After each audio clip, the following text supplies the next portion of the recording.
How talented is this teenager? A plane crash caused him to lose his memory. Only 18 years old and already stranded abroad. To survive, he became the strongest mercenary on Earth. But by the time he regained his memory, 10 years had passed. He returned home under the identity of an ordinary person. The moment his grandfather saw him, tears welled up, but unexpectedly, his younger sister at school was going through a terrible ordeal. Every day she suffered torment and bullying. If she didn't obey the orders of the blonde girl, she would be beaten. But all of this would eventually change because of Eugene. At a high school in South Korea, the slender hand of a young girl suddenly paused while writing. Yu Dae-in, with an elegant yet captivating face, looked up wondering if he was in class. Suddenly, a female student outside the classroom shouted loudly, drawing everyone's attention. "Oh my goodness!" The girl eagerly approached her friends excitedly, talking about a handsome guy who just transferred to their school and is even in a higher grade. "I won't be able to sleep tonight, guys." The other students gasped at this. Only she and a few other male students weren't very excited. Yuza Seon glanced at them, wondering if the new upperclassman was that guy. She gently tilted her head, smiled softly, and looked down at the desk, her cheeks still slightly flushed. The two words "Big Brother" were written beautifully and neatly on the white page. Even she didn't expect that her brother, who was thought to have died with their parents in a plane crash, would suddenly return after 15 years of being missing. At the airport waiting hall, the first time Yu Dae-in saw her brother, her eyes widened in astonishment and wonder. The old hands gently touched Yu Dae-in's face. As soon as he touched her, tears streamed down his face. He choked up, asking in disbelief, "Is that really you? Are you truly still alive?" Watching the two embrace warmly, Yu Dae-in stood silently nearby, wondering in his heart if that person was really his brother. He lifted his head, his face still showing a hint of caution. Their eyes met, and Yu Dae-in suddenly startled, realizing something. His lips curled indifferently. Right after Yu Dae-in tilted his head and smiled gently at her. His lips moved slightly. "So you're Da-eun, huh?" Suddenly, a loud shout snapped her out of the old memory. Yu Dae-in, the blonde boss, crossed her arms and looked at her with reproach. "How long are you going to make your sister call you?" That Yu Dae-in was startled and quickly apologized. "Sorry, I was daydreaming again." Kim Hee-jin raised an annoyed eyebrow and asked, "I told you to bring my gym clothes later, right? Did you bring them?" She hesitated awkwardly. "Yeah, but if I lend them to you, what will I wear?" "Oh, I see." She exhaled sharply and smirked, reminding her to know her place. "Who said you could talk back to me?" Kim Hee-jin's voice made the atmosphere suddenly tense. "You decide that yourself. Why ask me?" She slapped Yu Dae-in on the head and snapped in a harsh tone. "I think I spoiled you too much. That's why you're spoiled, right?" Her underlings next to her played on their phones, just huffing unhappily. The other students in class saw this, but no one stood up, only avoided her gaze. Kim Hee-jin continued to harshly criticize her. "Or do you want to get beaten up again and cry in front of everyone like last time?" Yu Dae-in lowered her head in fear, not daring to say a word. It was time to enter class when the teacher introduced the new transfer student. "Starting today, she will be in our class." Yu Dae-in smiled warmly, holding her head high. The teacher added about his background. "He used to live abroad for personal reasons, so please help him out."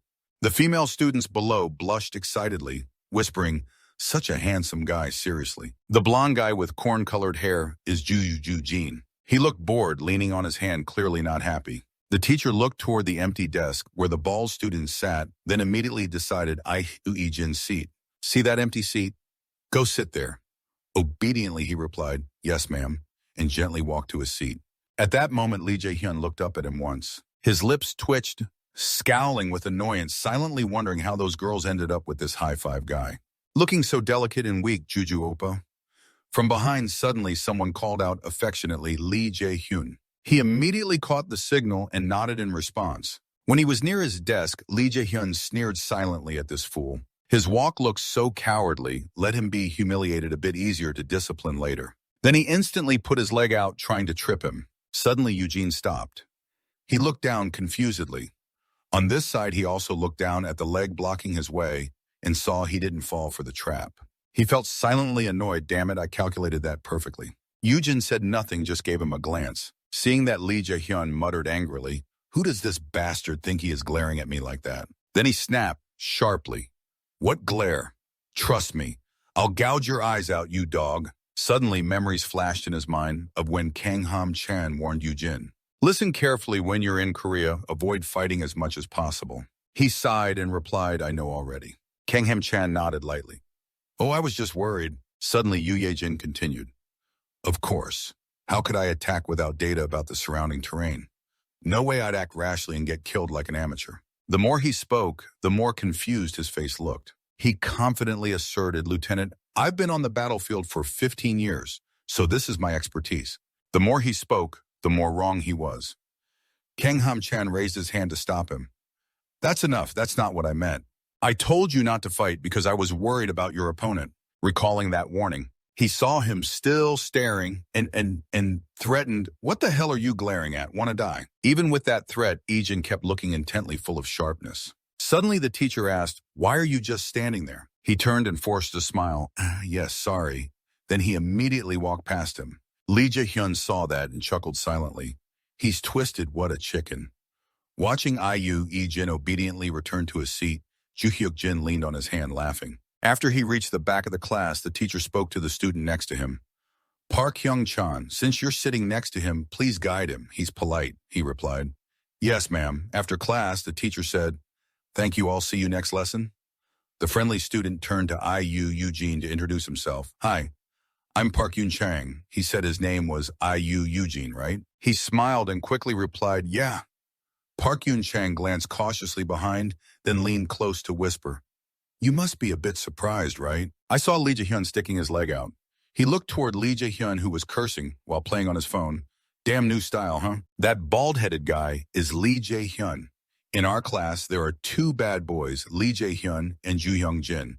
Be careful of those two.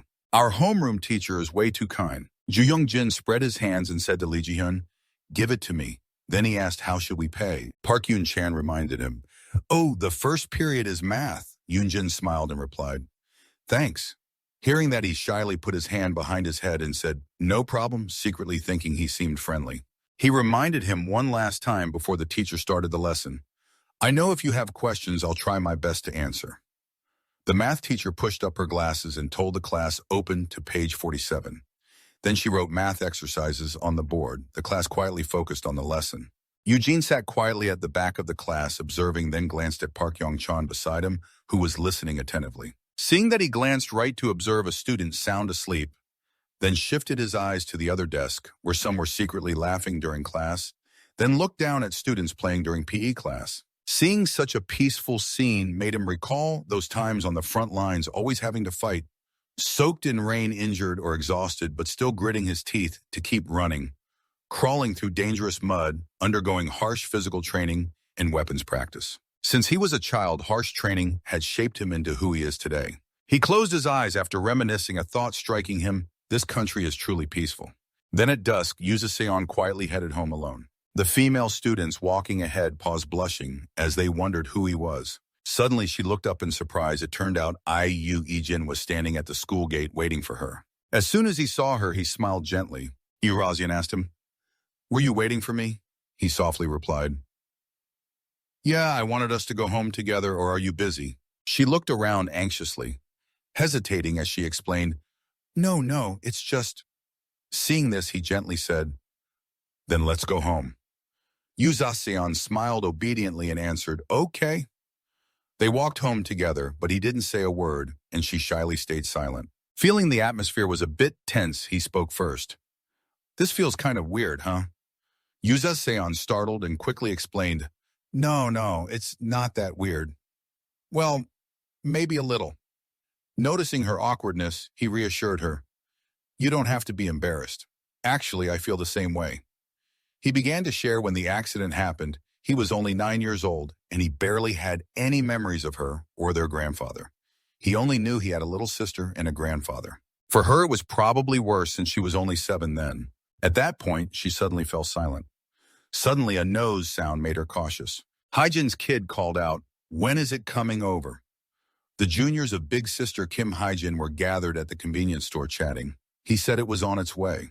The bald guy next to him asked, is it a condom again? The girl with curly hair suddenly looked up and said, hey, I don't know either. Hey, is that IU Daeun? Yu Jaeon, realizing she was recognized, panicked. What should I do now? The bald guy next to her curiously asked, who's that to you? The girl smirked and continued, you know her, she's Hyejin's pet. Suddenly she glanced at IU Ijin beside her, raising an eyebrow with displeasure, asking, who's that? IU Daeun, your boyfriend. The girl sneered. You actually have someone interested in you. Ayurazian hurriedly denied. No, that's my older brother.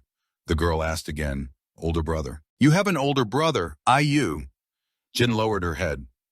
Puzzled, is he your friend? She answered, yes, she's in my class. Suddenly her tone turned sharp. Don't mess with me. I'm looking at her with disgust. Ishu Daon, who's your friend? Hearing that, she suddenly hesitated, and the girl emphasized again. I'm asking who your friend is. Yu Razian quickly realized these people had no good intentions. Yu Yijin glared fiercely. Seeing this, the young man next to her spoke up. That bastard is glaring at me, dude. The guy with the cornrow beard tilted his head threateningly. What the hell are you glaring at? Wanna die? The bald guy added, that guy's crazy, he's still glaring. Yujin squinted fiercely, wondering, are they looking for trouble? The cornrow beard guy spat arrogantly, standing up and muttering, you never weep until you see the coffin. He got close to the two and asked in a raised voice, hey kid, do you know who your dad is? You trying to act tough in front of your sister? He said nothing, watching him, silently judging. For someone about to fight, he showed many flaws. Didn't keep his distance, exposed, too many weaknesses, and had no weapon. Seeing this, he wondered, so why is he still so confident? Suddenly, the image of Kang Ham Trang popped into his mind with a reminder not to fight. He snorted disdainfully, telling himself, maybe I should just let him go. Seeing his attitude, the cornrow beard guy flew into a rage, grabbed his shirt, and raised his hand to strike, shouting, how dare you ignore me, you bastard Yugazan! A loud voice cut in.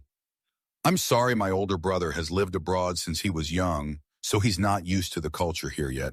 The girl saw his cowardly appearance and smirked with contempt. Hearing her explanation, they coldly asked, so what if he lives abroad? What does that have to do with me? You want to die too? Yu Ijin saw her being bullied like that and furrowed her brows angrily. Liu Zazan on this side trembled with fear. Eugene couldn't hold back and immediately twisted the cornrow beer guy's wrist. He cried out in pain, clutching his arm and starting to curse. What the hell is this? It hurts so damn much. Why does it hurt so bad? Eugene threw his bag to the ground, then turned and moved toward Eugene. He lowered his face, holding his jacket. Seeing this, she called out in confusion, hey! He gently reassured her, stay still, okay? Eugene didn't understand but nodded. He pulled his jacket over himself to cover her face and instructed, just for a moment. The cornrow beard guy on this side yelled loudly, hey, you bastard! Eugene gave a sharp glare at this guy, then flicked his finger at his chin, causing him to nosebleed and fall backward. He fell forward, knocking over the tables and chairs around him with a loud crash. The others were so frightened by the scene that their faces turned pale. Eugene sighed softly, muttering, it's only the first day and I've already broken my promise to the lieutenant. He then turned to glare fiercely at the other two. Meanwhile, the bearded guy Ngo was unconscious. Seeing this, the bald guy broke out in a sweat and cursed silently, damn it, who the hell is that?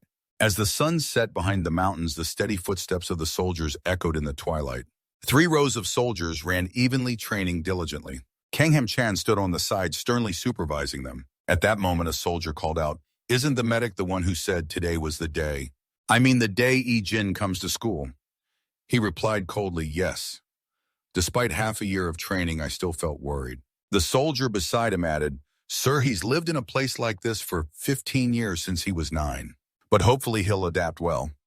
Hearing this, Kangham Chan smiled confidently.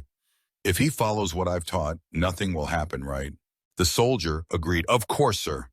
Then right now, Yu Yijin whistled and pointed at the bearded guy Ngo, causing him to nosebleed and fall backward. He fell, hitting the table and chairs with a loud crash. Yu Ajin sighed quietly and muttered, I already failed to keep my promise to the major on the first day. After that, he glared sharply at the others. Charlie Eyang looked at the unconscious bearded Ngo on the ground, fearfully thinking, his eyes are wild, and he passed out from just one hit. Seeing him approach, both suddenly trembled in fear. Eugene glanced at the bald guy, then disappeared from his spot as fast as lightning. He dashed straight at the bald guy in an instant, then punched him hard in the stomach. The blow was so powerful it sent the bald man flying back. He opened his mouth, drooling eyes glazed over, and collapsed backward.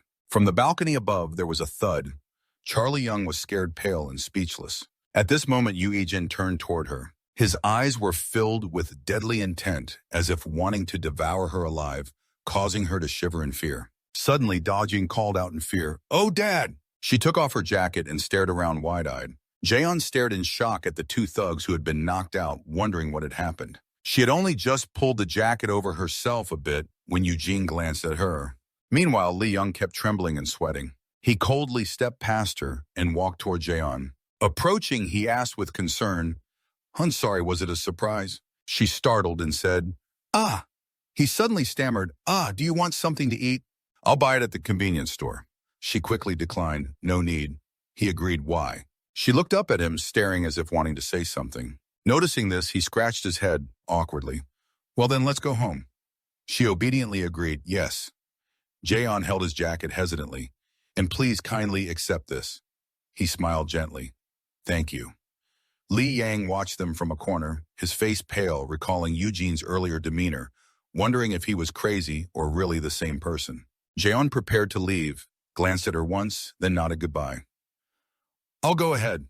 Ijin looked at her from behind with displeasure. Both left Li Young dumbfounded, speechless. She broke out in a cold sweat and stared wide-eyed. On the way home, the two chatted. "Yeah." She spoke. "Did Appa just make the two seniors like that?" He didn't deny it, but replied, "Yeah." She continued, "I see." Internally thinking it was beyond imagination and probably not entirely like that. Suddenly she remembered something and reminded him, "Right in our country, staring at others like that is against the rules. There might be cases like earlier." Cases. He said, "Where I used to live, you also have to be careful about eye contact. Depending on the other person, it can be dangerous." She tilted her head and asked, "Why is that?" "Then why were you like that earlier?" Hearing her question, he suddenly fell silent. Recalling Gazian's terrified, sweat-drenched face at that moment, he spoke up. "It seems like those people made you uncomfortable, huh?" Hit the nail on the head. Her eyes widened, then she lowered her head in embarrassment. Her expression confused him, making him wonder, was he wrong about something? Returning home, it was already pitch dark. Yu Kansu was so scared he was sweating lightly, waving his hands and groaning, reminding, "You said if you do it, you will do it." Ijin sat down and eat some fruit. Ijin, wearing a cute apron, smiled reassuringly. "It's okay, I can wash the dishes, so please sit down and rest." He awkwardly scratched his head, embarrassed. That really is...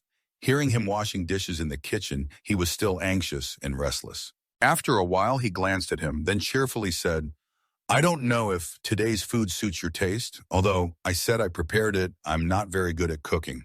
He smiled gently and replied, "No, every time I eat it, it's very delicious. All the dishes are very tasty." Hearing this, he happily coughed softly a few times. "Is that so? Well, that's lucky." Jaeon sat nearby eating an apple, watching the two happily, thinking quietly, though not showing it. But hearing the food is delicious, he must be very happy. Since hearing the news that Appa came back, he has spent time going to the cooking center. Yu Kansu turned to ask his niece Jaeon if she also enjoyed the food. She answered yes. Suddenly he remembered and turned to ask Wichanayan how her first day at school went, if everything was okay. He was washing dishes but suddenly paused, hesitating, before nodding to him about that. Jaeon, eating an apple, also froze at his question. Then he turned back and continued, saying it was nothing. Yu Kansu sighed in relief, luckily. After finishing everything, she wished him good night. He happily replied, "Nah, all right, you two go to sleep, see you tomorrow." In the room, he lay back on the bed, eyes staring at the ceiling, recalling the recent events. Remembering at the airport, Yu Kansu had cried, clutching his face. "Thankfully, at least you are still alive." Such lucky words from him comforted him. "You hardly have memories from when you were a child, right? It's okay, because the important thing is that you are alive." The gentle, happy image of Yu Kansu caring for him bit by bit appeared in his mind. "Eat well. I don't know what you like, but I hope it suits your taste." Recalling those moments, he smiled softly, then closed his eyes and muttered the word family. In the airplane cabin, the beep, beep of the red alarm lights echoed everywhere, followed by loud rumbling that pierced ears. Passengers screamed in fear. Immediately after, oxygen masks were dropped for everyone. As a child, Ijin appeared surrounded by his parents, but their figures were unclear. They held him tight despite the plane shaking violently. The loud rumbling throughout the cabin terrified him. Then his heart skipped a beat as the plane plummeted straight down. Ijin suddenly woke from the strange dream, sitting up panting on the bed as daylight came. He held his face, breathing heavily, trying to calm down after the nightmare. Ijin looked at his hands in front of him, wondering if it was all a dream. He struggled to steady his breathing. At the same time, the clock's alarm rang. He sat dazed in the room when the clock outside suddenly made a ticking sound that caught his attention. It seemed like he was finally coming back to himself. Ijin then rubbed his head and stepped out of the room to see Daejeon wearing a cute strawberry apron holding a pot. Seeing him, she said, "Oh, you're up. Otherwise, I was just about to wake you." He held one shoulder and asked where he was. She took off her apron and replied, "Early this morning, he went out to work already." He asked again why. Zeon put on his uniform jacket and explained, "Since you came back, he stopped working. From today, he went back to work." Hearing that, he let out a sound. She added, "Today he had to leave early, so I got to school first. Before you left the door, I reminded you to leave the leftover side dishes on the table, so eat breakfast." He just managed to say, thanks, before she closed the door and ran off. Ijin turned his head to the dining table and saw a well-prepared hearty breakfast waiting there. At school in Jaeon's classroom, Kim Hae-jin crossed her arms and asked Charlie Lang, the new transfer student from yesterday, if he was Jaeon's beloved older brother. She frowned and answered yes, looking pale with sweat droplets on her forehead. Remembering after the fight yesterday, she was worried and asked Senior Ngo-dao-ro if he was okay. He rolled his eyes and didn't answer, which made Lee Yong even more scared, thinking how could two people be beaten so badly. "Senior, are you okay?" Just then Kim Hae-jin arrived and asked what the hell was going on. Lee Yin turned back and called her Hae-jin. She coldly asked back, "What's this about Lee Yin stammering that thing over there?" Back to the present, Lee Yin frowned, wondering if she could continue bothering Yu Zayon. Remembering Hae-jin's fierce face at that time made her pale. She reassured herself, "Yes, I don't need to worry." Lee Yoon clenched his hands tightly in front of his stomach, watching Kim Hee-jin's figure and thinking Hae-jin's brother is a top member of Club BA. He'll handle this. Soon after, in the school hallway, Jason was attacked from behind, causing her to cry out in pain. She cautiously turned around and saw Kim Hae-jin standing tall, calling that girl. She asked curiously, "What's going on?" "Come with me for a moment." Jaeon asked confusedly, "Go where?" Kim Hae-jin snorted mockingly, "Going somewhere. Damn, I heard our Jaeon has gotten arrogant because she has an older brother. Shut up and follow me if you don't want to get beaten here." At the equipment storage room, Kim Hae-jin kicked her hard. Razayan was pushed into a corner and fell backward. "From now on, your damn older brother's school life is going to be miserable." She asked back, "What do you plan to do to him?" He immediately explained, "The people your brother messed with yesterday, you know who they are. They're my brother's friends. He said he'd come to meet today. Maybe they've already met by now. There's probably a lot to watch. Let me try calling him and see. From now on, you guys won't live in peace." Jaeon was startled, not understanding what he meant. Kim Hae-jin squatted down and continued, "What your brother does will cost him dearly at this school. Dare to resist me? I'm happy to see what happens to your brother." Hearing this, she suddenly turned pale and shouted right in her face, "He won't get hurt." She furiously slapped her face and shouted, "Shut up, you brat! Who let you yell so loud here?" A purple bruise appeared on her cheek from the slap. Daejeon gritted her teeth, both angry and helpless, tears falling as she thought about it. She clenched her teeth, then suddenly stood up and ran straight ahead, leaving the two stunned. "Where are you running off to?" In Ijin's classroom, everyone began to stir, gathering and whispering anxiously with tense faces. Lee Jae-hyung and Jo Hyuk-jin stood aside observing. About 3 thugs entered their classroom, led by the guy Ijin beat yesterday. Ijin stood up to face them. The 2 who were beaten yesterday came to the class to seek revenge, with Kim Ki-soo standing in the middle. He arrogantly smirked with full confidence. Just then, she suddenly rushed into the classroom, shouting loudly, "Oppa!" Jason was panting outside the classroom door, her face full of worry. Seeing her like that, he quietly called Jason. Then he widened his eyes, noticing a bruise on one side of her cheek. There was a large stain on her shirt's stomach. He glared angrily. Kim Ki-soo exhaled and joked, "Hey, little sister, came here worried about your brother. My little sister always complains and demands things." Kim Hee-jin stood behind the classroom door and called out, "Where were you going that you got beaten?" On this side, Yoo-jin suddenly froze for a moment. Looking at Jaeon's bruised appearance, it felt like everything around was just a thick, dark fog. The scene shifted to Class BA2. The atmosphere inside was noisy and lively. Amidst that space, the sound of falling chalk suddenly seemed sharper than ever. Park Young-chan's pale face was trembling. Suddenly, another piece of chalk flew from somewhere and hit him right on the forehead. Jae-hyung happily shouted, "Okay, headshot." Proudly throwing chalk, see 2 hits in a row. Finally, a headshot. Hyuk-jin next to him turned to a nearby classmate and ordered, Hey, give me the eraser. The classmate was surprised but agreed. Hyukjin quickly grabbed the eraser and spun his foot, making a perfect throw. The eraser hit Hyung-chan's head hard. Hyukjin grinned widely. That's right, DM is exactly it. See Ji-yeon. Hyung sighed and joined in. Good job, a direct hit. He wasn't happy being told that, annoyed and wanting to prove that getting shot by a 6-shot gun like yours is the same as being shot by ACC. Jaeyoung laughed proudly, showing off too much. Then Hyukjin also burst out laughing. Jaehyung looked at the eraser in his hand and said seriously, then I'll play with the M4. Immediately his eyes focused on the target, he swung his arm and threw. Suddenly the eraser was blocked by someone's backpack. Jaehyung and Hyukjin were both surprised. The eraser quietly fell to the ground. Ijin calmly looked down at it. Jaehyung frowned unhappily. That bastard must have something against it, huh? Hyukjin immediately suggested, if you don't like it, just do it. Call that bastard out after class today. Jaehyung slyly agreed. Okay. Hyung-chan was still trembling as he turned to greet Ijin. You're here. He gently asked again. Are you okay? Feeling the two staring at him, he stammered, I'm fine. The two smiled smugly. He quietly glanced and followed with his eyes.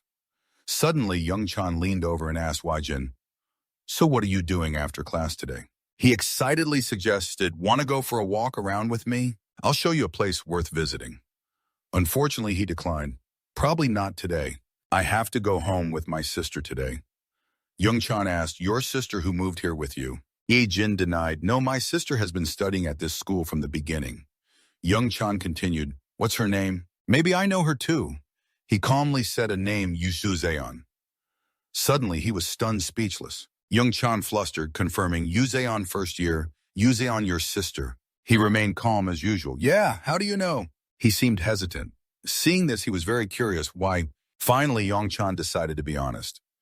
To be honest, lately, my sister's life at school has been very difficult.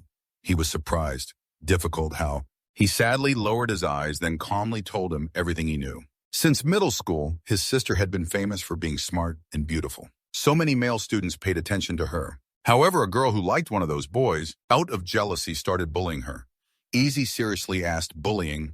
Everyone else just stood by and watched. Talking about this made Hyung-chan tremble violently. The girl's older brother is now a third-year student, Kim Ki-soo. He was curious about the name Kim Ki-soo. Hyung-chan continued in a low voice. After going to third year, my sister was in the same class as that girl, so it got even harder. I think Dazian is amazing for still going to school despite being bullied so harshly. He coldly asked, so if a boy likes one girl but likes another girl, does the girl get bullied terribly? Hyung-chan lowered his voice. Actually, after finding out that's the reason, nothing special. He seemed to be talking about his own case, but people like that have no special reason to bully. Suddenly, he remembered the conversation last night among the three at home. While the three of them were having dessert, Kang-soo spoke first. The school day is coming soon, right? Kang-soo softly said. I hope Ijin will have a good learning environment and he quickly reassured him, don't worry too much about me. Kang-soo laughed, rebutting, you've been abroad a long time. How can I not worry? Then he suddenly recalled something, thinking Jaeon seems happy at school, right? She happily replied, of course, you know I'm doing very well. Hearing that, Kang-soo happily murmured, that's right, Jaeon is always good, so no need to worry. Then he turned to Ijin. Since she was little, Jaeon has been smart and well-behaved, so whenever I talked to her teacher, they always praised her. He asked in surprise, really? But all he saw were Jaeon's vacant eyes mixed with something strange. Remembering this made Ijin hesitate for a long time. At that moment, Hyung-chan turned and asked, are you okay? He nodded as if it was nothing. Thanks for pointing that out to me. He shyly added, no problem, it's pretty well known. Besides, you must have been really worried. Ijin listened and glanced out the window. At that moment, the classroom door was suddenly kicked open by a big guy from the class gang. Everyone looked worried and started whispering. Outside, a group of rough-looking students had gathered. Hyukjin frowned in confusion at the scene. What's going on, guys? Is there something wrong with my class? Kim Ki-soo sneered as he stepped in and said, what's wrong? Just here on business. Hyukjin looked at the newcomer even more puzzled. Kim Ki-soo and Jaehyung were dumbfounded, thinking, what's that guy here for? Meanwhile, he muttered under his breath, damn, I don't know about the others. But Kim Ki-soo's a tough one. Just then, the bald guy stepped up and whispered a report. "It's that kid," he said, and the whole group's gaze landed on Yujin. Kisu rolled his eyes and clicked his tongue. "Damn it, he looks nothing special, but that dog beat you up like that." The bald guy turned pale and argued, "I told you it's because we were shocked." He grumbled angrily, "Those dogs are just good at making excuses, huh?" While Yujin was focused, a voice suddenly called out near his ear. "Hey, you see him?" Looking at Kisu, he smiled and beckoned. "Yeah, you that guy. Come here." Ung-chan saw him stand up and panicked. "Yujin." Jae-hyung over there also widened his eyes, wondering why Kim Kisu was doing that, but that dog's done for. Yujin studied the man in front of him and quietly asked, "Are you Kim Kisu?" He sneered, "Yeah, just moved here and you already know me." In an instant, Yujin's expression turned cold. Kisu saw his subordinates trembling and scolded angrily. "What's with that look? What are you doing? Bring that dog out here." After finishing, the bald guy slowly walked over to Yujin. At that moment, Jaeon suddenly rushed to the door shouting loudly, "Oh, Dad!" But now she looked completely disheveled. Hearing Yujin, she turned and surprised Jaeon. But what caught his eye was Jaeon's face swollen on one side. His gaze shifted to her waist, which seemed to have been kicked hard by someone. Yujin's eyes suddenly widened in shock. Kisu heard the voice, turned around, whistled, and stared at Dazion, making her flinch. That brat Yujin's errand girl came to look after her brother. "Damn jealous, huh?" He turned back, clicking his tongue with a smile. "My sister's always asking to do this and that." At that moment, a sharp voice rang out from outside. "Is that so, Haijin?" The sharp voice said, "If he gets beaten up anywhere, you'd be worried, huh?" Then she snapped at Daejeon. "Damn brat, are you training dogs or what? Fast, huh?" But at that moment, in her terrified eyes, all she saw was the gang led by Kisu tightly surrounding Yujin. Weaving through the crowd, he looked toward her in surprise.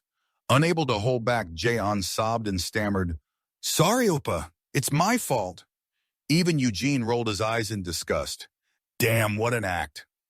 After a while, Eugene finally spoke softly to comfort her. "Jaeon, you don't have to apologize." Hearing this, tears streamed down her small face even more. Then Eugene swung his arm and kicked the bald guy's face hard. The sudden hit knocked him to the ground with a loud thud. The two remaining henchmen gaped in shock at the scene. After dealing with one, Eugene coldly said, "These guys are the bad ones, not her." The fat guy saw his crew getting beaten and angrily charged. Damn, but with a perfect punch, Eugene quickly dodged the fat guy's attack. Then Eugene glared at the fat guy's slender neck and immediately slammed a hard hit directly to his throat. The painful strike made the fat guy's eyes roll back, and he gasped hoarsely. The fat guy immediately dropped to his knees, wailing pitifully. Seeing Eugene approaching, the last henchman panicked and stepped back cornered. He gritted his teeth and threw a punch, but Eugene dodged it. Damn, no words wasted, he instantly punched the henchman hard in the stomach. That strike was so powerful it sent the guy flying immediately. Kisu's eyes widened in horror as he watched each of his henchmen get taken down. Worried inside, "What the hell that bastard is?" Seeing Eugene standing tall among the scattered henchmen, his mind froze. What the hell is going on right now?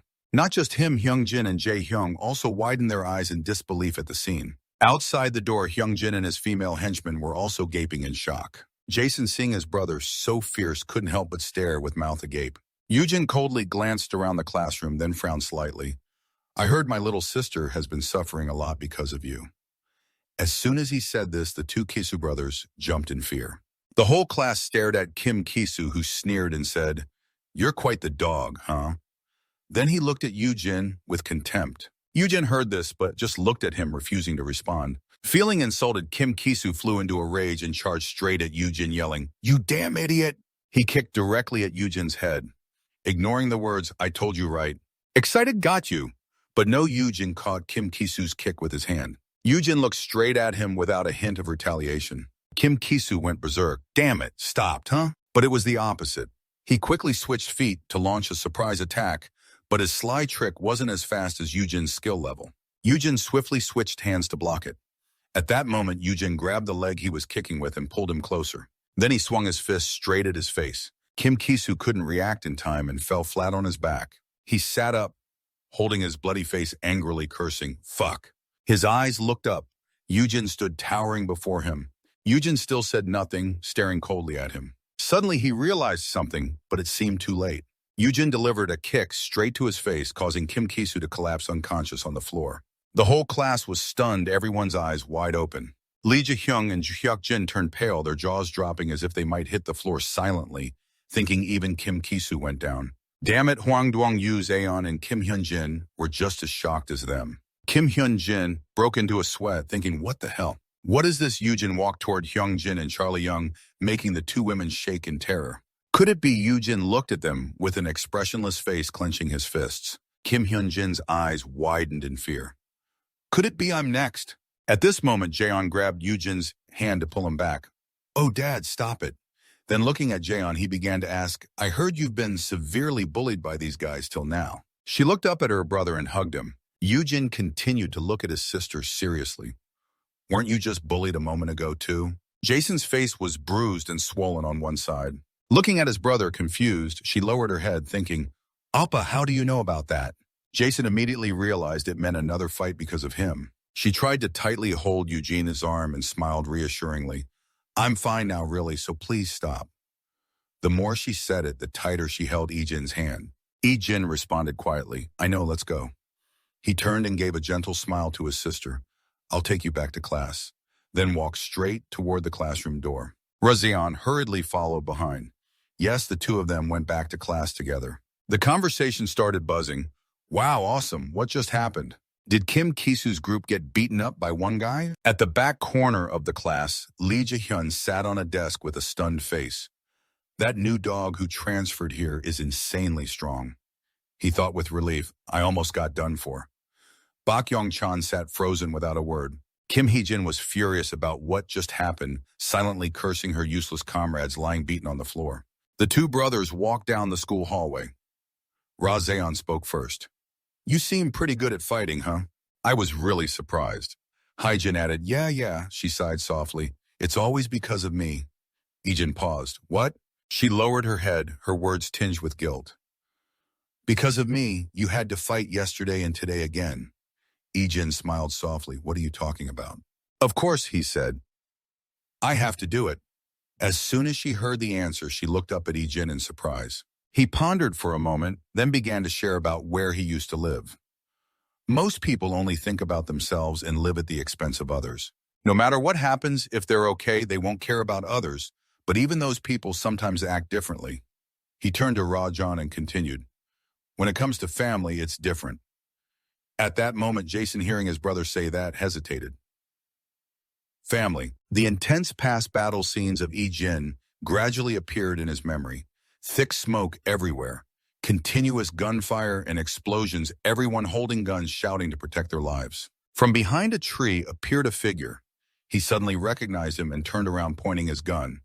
It was a father standing as a shield, with his daughter behind clutching a teddy bear, trembling with fear. So he was also curious about what family really means. Zazon spoke to bring him back to reality.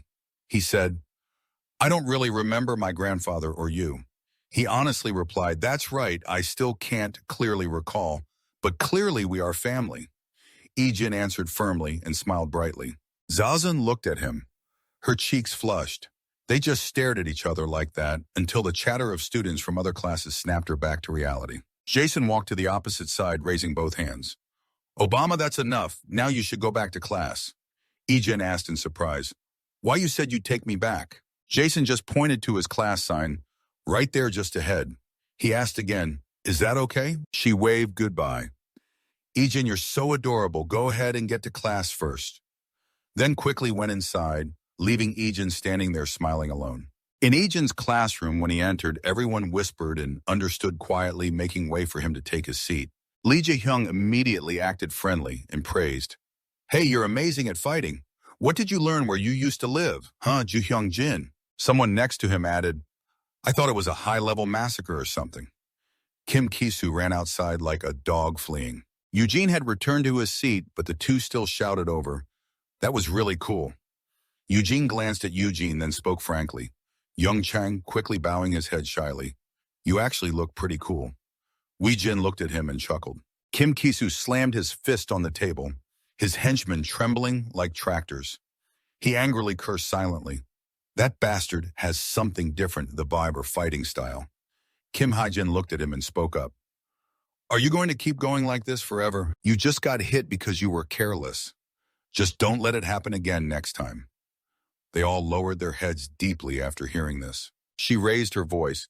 It's just one person, but you got beaten like that by just one person. Kim Kisu slammed his hand down again and shouted, Hey, Kim Hae-jin, can you be quiet for once? If you say that, then why don't you fight directly? She frowned. What? Just because you got hit by one person, why get mad at them? Kim Kisu gritted his teeth and almost hissed, What? It seemed Hae-jin felt the situation was tense, so she turned and slammed the door shut. Hae-jin stormed off angrily while Lee Choi-yang hurriedly chased after her. She bit her teeth in anger. Damn it, just got hit by one person. Then she remembered Zaeon following Ijin and bit her lip in frustration. As soon as she entered the classroom, she slammed the door loudly, startling those around her. Kim Hae-jin glanced at her, then spoke bitterly from afar. Yuga Zeon really likes it, huh? Now life at school is comfortable, right? She heard that but said nothing. She shrugged sarcastically. If Jaeon has any problems, she just needs to talk to her brother, right? Isn't that so? But no matter what she said, Jaeon stayed silent, which made her furious. How dare she ignore me? Kim Hee-jin trembled all over. The students in the class began to feel scared, then remembered Ijin's face and stood there looking at her angrily, wondering, From now on, am I only going to stand by and watch her like this? She frowned, firmly convinced it couldn't be that way. After school, Zazun walked while reflecting on the day's happenings at school, feeling dazed. Iji said to her, Those guys are just bad people, not you. After dealing with the bullies, he looked at her and smiled, affirming that they were family. Razeon still hadn't accepted that what happened to her was real. From now on, can I go to school normally without being bullied? Remember back then she was always ordered around by Kim Hae-jin in class. Hurry up, you over there, I'm starving. Her small, skinny frame carrying all the snacks she had to run and buy for Arnon, or when in the locker room, she was grabbed by the hair and harshly scolded by that girl. Hey, you dog, who told you to talk back like that? She frowned deeply, wondering if she would never have to go through that again. Suddenly, Eugene appeared behind her and asked, What are you thinking about? Because I'm lost in a mess of thoughts. As she walked past Eugene, she didn't hear him call her name again. She was startled and looked back at him, curious, asking, Eugene, what were you thinking about that you didn't even realize I was here? Jason was startled when he saw Eugene and apologized. Oh, were you waiting for me? Eugene smiled brightly and replied, Yeah, because you're bad with directions. Jason couldn't believe his eyes and nervously asked, Really? Seeing that you invited Eugene, well, then since we're on the way home, let's stop by the supermarket and buy some stuff. He was a bit curious and asked, Is there something you need to buy? Dazeon smiled with eyes crinkled. If you come home late, you'll be very hungry. I made dinner already, so you'll be happy. The two brothers left school together with Hae-jin and Lee Choi-young right behind them. I'm still annoyed, Yuga Zeon muttered. So happy, huh? Meanwhile, Lee Choi-young saw Hae-jin losing her composure and felt afraid of her own friend. Hae-jin smiled slyly as if she was plotting something. Let's see how long you stay happy. At the vegetable counter in the supermarket, Jason held up a bunch of greens, seriously examining them while she wondered which one to buy. Meanwhile, the women in the supermarket all turned their eyes to Eugene, whispering, Which school does he go to? Jaehyun noticed and looked toward Eugene. At school or outside, everyone said he was very cool. Eugene, however, paid no attention to what was going on around him. Jason asked curiously, Don't you have a girlfriend where you lived before? Eugene was startled by the question. Eugene looked confused and asked back, Girlfriend? Jason quickly explained, No, just a close friend. Eugene firmly said, No, Jaeon, seeming to want to clarify why it looked like many people were interested in him. He fell silent, then glanced at Jaeon and smiled. I'm very busy, Jaeon, ending Eugene's dead-end answer. She blamed herself for asking such an awkward question, thinking adapting alone was already hard enough, so she didn't need to ask unnecessary things. Suddenly he asked, So do you have a boyfriend? When Eugene asked back, Jaeon went blank. Eugene imitated Jaeon, the close friend, and Jaeon froze, stammering, no.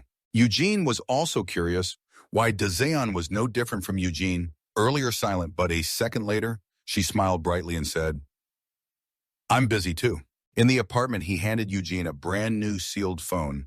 Eugene, take this. Eugene looked surprised at the phone box on the table. This is from you. He smiled and explained, These days, all students carry this to school. I bought a good one, but I don't know if you'll like it. At the same time, Eugene opened the phone box to check it out. Jaehyun was excited, realizing it was the latest model. Eugene held the phone in his hand, looking uncertain about what to do next. He continued, I already saved my number and Dazeon's number in there. Hearing that she was curious, You did. He said, Even if I hear it, I forget right away, so you always do it for me. He scratched his head and awkwardly explained, I asked the seller and got them to do it. You always want to do something with your own hands for me, so I told him not to ask anyone and just say you did it, that you can handle it. He shyly expressed his sincerity toward Eugene. That's because I want to enter it myself. Jaeon and Eugene were very surprised when they heard his explanation. He looked at the phone in Eugene's hand.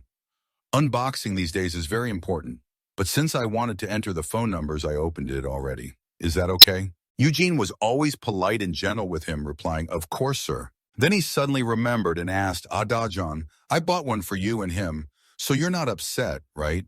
Since your brother doesn't have one, I bought one for him too. I bought a new one for you. Dazeon immediately denied and explained, No, you misunderstood. I can still use mine. Eugene watched the two of them arguing and felt very happy, smiling. I really thank you, sir. I will take good care of it. The person who always loves her grandchildren unconditionally also smiled happily. In Eugene's room, he placed the phone box on the table, lying on the bed, his two hands tightly holding his new phone. He tapped on the phone for a while, then smiled. Happiness and warmth clearly appeared on his face. It seems he was texting someone. At the headquarters, Major Ham Trang was sitting in front of the computer screen working when a phone notification rang. He wondered who it could be at this hour. The screen displayed the message, Please contact me at this number from now on. The Major was surprised. Oh, you easy, this is an unknown number. A soldier came over and also looked at the screen curiously. The Major had bought him a phone before. Kang Ham Trang replied, That's right. The soldier continued, Maybe he changed phones. Kids these days are very sensitive about these things. Major Ham Trang immediately objected. What are you saying? I bought him the most expensive one. The soldier began to justify. I mean, maybe he doesn't like that brand. Morning came as usual. Eugene stepped out of the bathroom with wet hair. He wiped it dry neatly with a towel, but a few drops still fell down. A very handsome face called Zeon suddenly ran past Eugene, quickly saying, You go to school first. Eugene looked at Zeon hurriedly, a bit puzzled. You're going early today too, Zeon replied coldly. Yeah, it's late. After you eat, please clear your dishes in the sink for me. Then she hurried off. Eugene looked up at the table. The hot rice and soup had been prepared for some time. Zeon was running while checking the time on her phone. Luckily, she left just in time. Grandpa really liked the soup I made yesterday, so I spent a long time cooking a new batch, she thought happily. A few days ago, Grandpa was so happy when he saw the dishes she prepared early in the morning. Have you made this before? You should sleep more. I'm fine with whatever's ready. Let's just eat and go to work. Happiness filled Zeon's face. Anyway, it was lucky that Grandpa liked that dish. Unfortunately, Zeon slipped, but suddenly a foot kicked Zeon straight in the body from somewhere. She screamed in pain. The kick caused her to fall hard onto the street. She looked up and saw three people who appeared to be elder sisters, all wearing masks covering their faces. The one in the middle spoke dumb. You have to watch where you're going. I thought you broke your ankle. Jaeon looked up in horror, standing in the middle scolding. Did you bump into someone? Sorry. What are you looking at? Jaeon hurriedly prepared to get up and apologize. I said sorry. Then suddenly she slapped Jaeon straight on the head, yelling, Shut up, you dog. Just saying sorry and it's done. Jaeon touched her head, not understanding what was happening. One of the three girls spoke. Guys, I've been in a bad mood since early morning, so let's go to karaoke, shall we? The other two replied, Sounds good. Gotta warm up our voices a bit. The one in the middle then sat down opposite Jaeon, looked straight at her, and said, Hey, Jaeon, you're coming with us, right? She suddenly recognized that voice, Kim Hyejin. Jaeon was extremely panicked. At the karaoke room, Hyejin and the other two girls entered one after another. The one in front said first, Today I can't hit the high notes, haha. Jin continued with a chilling singing voice. At the same time, a staff member greeted them. Hello, customers. The staff brought cleaning supplies into the room. Wondering, kids have good stamina these days. Why did they suddenly scream like that? Doesn't hurt their throat. He opened the door, his face turning pale. In front of him lay a female student motionless on the floor covered in injuries. That was Jaeon. The staff quickly asked, Are you okay, student? Hearing his voice, Jaeon suddenly sat up. Covered in wounds, she gathered her books, which Hyejin and her friends had trampled into her bag. The staff said, Looking at the situation, it doesn't look good. Jaeon bowed to the staff, who hurriedly offered help. Wait, I'll call 911. She shakily spoke each word with difficulty and stumbled forward. It's okay, she said, staggering away despite the staff's calls. At class, the teacher asked, Where's Jaeon? A female student below answered, She's not coming today. The teacher looked at Jaehyun's empty seat, wondering, I wonder why. It's not the kid who skipped school without contacting anyone, but that Hyjin girl sitting there with a satisfied smile. Lee Choi-young sitting next to her looked anxious. Hyjin, are you okay? She pretended not to know what's wrong. Hyjin quietly pleased a rude girl like that deserves to be taught a lesson once in a while. Lee Choi-young seemed unable to keep calm, but still a bit creepy. Hyjin, putting on makeup, glanced sideways. Hey, why do you keep talking nonsense? What does Jaehyun's absence from school have to do with us? Lee Choi-young forced a smile and agreed. That's right, it doesn't concern us at all, does it? Hyjin felt like she had the upper hand, extremely satisfied with her scheme. The school dismissal bell rang. Hyjin stood by the gate waiting as usual. He stood there from when the crowd was thick until it thinned out, and almost all the students had left. Hyjin still waited for Jaehyun to leave, unaware that she wasn't coming to class today. He called Jaehyun, but she didn't answer. Looking at his phone screen, he wondered if she had gone home already. Meanwhile, in Jaehyun's dark room, ignoring Hyjin's constant calls, she curled up under the blanket, trembling slightly. Hyjin arrived home and saw Jaehyun's shoes inside, so she's home. He put down his backpack and then pondered quietly for a moment. He walked to her room door and knocked Jaehyun. After a moment of silence, Jaehyun spoke from inside. Oh, bro, you're home. Hearing that he asked, you're home already? She weakly replied. Yeah. Are you waiting for me today too? Hyjin added. I still don't know the way here and you stopped answering your phone. She quickly apologized. Sorry, I was sleeping, so I didn't know. With sharp senses, he quickly noticed Jaehyun's voice starting to shake. Hyjin sensed something was wrong. Jaehyun, open the door for me, will you? She immediately refused. Oh no, I'm a bit tired and lying down. Jaehyun's voice sounded abnormal. Hyjin kept pressing her younger sister. Are you not feeling well? Jaehyun still wouldn't let Hyjin in. No, just a slight fever. I'll be fine after sleeping. Hyjin didn't want to make it difficult, so she gave up. Okay then, if you need anything, just tell me. Jaehyun obediently answered yes. Hyjin went to the door to get her bag, pondering whether she had bought medicine yet. Suddenly, he stopped and looked down at Jaehyun's shoes by the door. The white shoes stained with dirt, mixed with something red. Hyjin realized it was blood, his eyes wide as he looked at her shoes. He seemed to understand what Jaehyun had been through. Outside, golden sunlight shone through the window, and inside the room, someone quietly cried out in pain. Hyjin gently asked, does it hurt a lot? Hearing her brother Jaehyun quickly reassured, oh no, it's just a little sore. He spoke with a heavy heart, reminding her, you have to be careful. Suddenly, he remembered something and asked, you said you rolled down the stairs, avoiding a bicycle. She softly replied, yeah. Hearing that, Hyjin said better to hit the bicycle than fall down the stairs. Jaehyun could only smile awkwardly and say, that's why.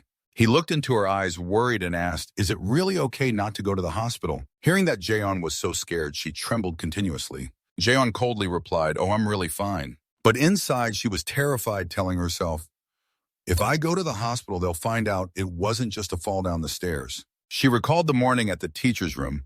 Hyjin irritably shouted, what exactly did I do? Jaehyun was shocked by her words. That girl got beaten. Why ask me? She refused and retorted, it was you who wouldn't admit fault, insisting it wasn't me. Hearing that, Jaehyun angrily shouted, even though you wore a hat and mask, it's obviously you. Your voice and tone, too. She continued, and you always bully me every day, too. So Hyjin coldly fired back. You can't even see clearly, but just assume it was me. Huh? Why do you say my everyday relationship with you isn't good? The teacher asked the student with a humble tone, Jaehyun, did you see the face of the person who hit you? Jaehyun hurriedly explained to the police officers the face was covered, but it really was Hyjin. Nothing was certain enough to make Kisu's mother angry as she shouted loudly, what exactly are you doing? Not sure, but still called the police. Do you treat my child like a criminal? Please calm down, she angrily asked back. Can the teacher stay calm now? Razian was shocked and silently wondered why. It was clearly Hyjin. But when she looked at the police officers, she felt even more frustrated and asked why no one believed her. She angrily ordered her, sorry for sacrificing our home right here with such a vile attitude. Jaehyun firmly insisted it really was Hyjin. But when Kisu's mother heard her say that, she got annoyed and exclaimed, oh my, watch your manners. This is unacceptable. I have to talk to your parents. Bring them here now. Hearing her say that made Cho the handler stare ahead. Jaehyun's eyes gradually lost calm. She suddenly started to cry. The more she thought about it, the more she cried heavily. Seeing that, Hyjin sneered and returned to the table. Jaehyun clenched her fists tightly, silently telling herself that this time without evidence like before, he'd be even more surprised than anything else. Suddenly, a voice called her, pulling her out of her thoughts, Jaeon. She looked up confused and answered yes. Ijin wordly approached and asked if she was okay. Though a bit startled, Jaeon quickly replied, I'm fine. Hearing her confirmation, he sighed in relief and said, good, no broken or cracked bones. The bruise is serious, so it'll be tough for a few days. Jaeon lowered her eyes sadly and replied, yes. Suddenly she changed the subject and said, but you're really good at doing these things, huh? Ijin smiled and asked, really, isn't it too harsh? She cheerfully answered, I'm exactly right. Looking at her wound, Jaeon worried if it's like this, he'll be shocked and worried. His heart isn't good. Ijin asked confusedly why. She nodded slightly and replied, he has to take medicine every day. Ijin started tightening his things and said she would tell him for her so she should get some rest. She obediently replied yes. After finishing the bandage, he turned and left the room. Suddenly she called out, Appa, smiling brightly. Jaeon said thank you to him. He just turned back and smiled gently. Inside, Dazeon felt uneasy, silently thinking it was right not to tell him. He's also a student like me, so there's nothing he can do. After leaving the room, he stood silently in deep thought. Suddenly, Ijin showed a terrifying, murderous intent. Meanwhile, at a bar where loud and lively music was playing inside, suddenly someone anxiously said the rumors about yesterday at school have already spread everywhere. Kisu was angry when he heard the others say, they heard even you got knocked out by someone. The whole room fell into an eerie silence. The guy with parted hair angrily asked Kisu, are you just going to let this go? Honestly, the problem is you underestimated that guy too much. If you'd been more careful, things would be different. Hyukjin quickly said, if you just let it go, you'll get judged. Yang Sek also spoke up, suggesting if it was a group fight, that guy could still handle it. Hearing his friends say that, Kisu felt a bit shaken inside. Although he was somewhat a jerk, just letting it go feels like a waste. After thinking carefully, he loudly said, all right then. DM, we're a team after all, but we're not playing one-on-one. When Kisu said that, his friends laughed smugly. They looked extremely ruthless, thinking about getting revenge on Kisu. Excitedly, they said, tomorrow let's beat that dog properly. Suddenly, his sister called Kisu. Annoyed, he coldly answered, what? Hyjin asked, are you still fighting at the base? He coldly replied, no, don't ask why I'm hanging up now. She hurriedly replied, I saved your face. Hearing that, Kisu confusedly asked, what nonsense are you talking about? Hyjin immediately started telling the story of his feat today. He pretty much laid a hand on Jason's girl. Hearing that, Kisu got interested and asked, are you afraid your brother won't believe you? He quickly affirmed, honestly, if you touched his little sister like that and he did nothing, that would be shameful, wouldn't it? Hearing that, Kisu covered his face, laughing at himself, then exclaimed, man, even though she's my little sister, she's definitely not normal. Though he mocked his sister, he then praised her, saying, anyway, you did really well. If you didn't do it, we would have taught that guy a proper lesson. Suddenly, Yang Shich unexpectedly spoke up. Hey, that bastard, do you even know where this is coming from? Ijin coldly looked at them with eyes blazing with hatred. Kisu, not scared at all, said, ha, I was just thinking about you. Still, I'm about to mess with you. Good one. Ijin ignored him and coldly rushed forward, pushing the guy standing closest to him to the ground. Yang Shik was thrown to the ground by Ijin and let out a grunt. Seeing their friend get hit, Han rushed forward to attack Ijin but was coldly punched in the face. The rest were shocked at what had just happened. Kisu angrily shouted orders, DM all of you, Karch. After finishing off Yang Shik, Ijin coldly stood watching. The sound of rapid footsteps came repeatedly, but before the two with parted bangs could get close, Ijin delivered a familiar kick. He fell down, surprising his friends. Without letting him understand what was happening, Ijin stepped forward and grabbed his collar. Ijin coldly threw him against the wall and then looked coldly at the others. The curly-haired guy also rushed to attack, but before he could reach Ijin, he got punched hard. Hyukjin grabbed a bottle of liquor to sneak attack Ijin, but Ijin noticed in time. He quickly turned around to face Ijin, who spun around and threw a punch, making the bottle drop from his hand. Unable to dodge, he took the full punch from Ijin. The curly-haired guy tried to sneak hit Ijin, but Ijin noticed, turned around, and as the punch was thrown, he smoothly dodged. Then Ijin grabbed his arm. The curly-haired guy looked terrified, staring at his own arm. Ijin showed no mercy and punched him hard in the face again. Hyukjin had just struggled to sit up and looked up at the guy when Ijin grabbed his head and coldly kneed him, causing him to scream in pain. By now, Hyukjin lay motionless, badly injured in the room. Only Kim Kisu had not yet been attacked by Ijin. He was stunned by the scene before him, a group of people beaten and seriously injured by Ijin. Kim Kisu was confused, silently cursing, damn, what the hell is this? Ijin on the other side anxiously asked, "What's wrong with you?" He looked at Ijin standing in front of him, confused, wondering, what the hell is this bastard's background?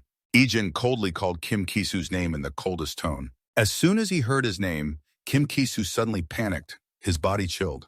Ijin didn't care about his expression and coldly asked, "Do we really have to talk privately?" He warned with a murderous look, "Don't you dare touch my little sister." Kim Kisu was terrified because even the whole gang jumping in couldn't do anything to him. He recalled how Eugene had handled the gang alone earlier, thinking that the first guy he knocked down was to block the others, then attack to force them onto the tables.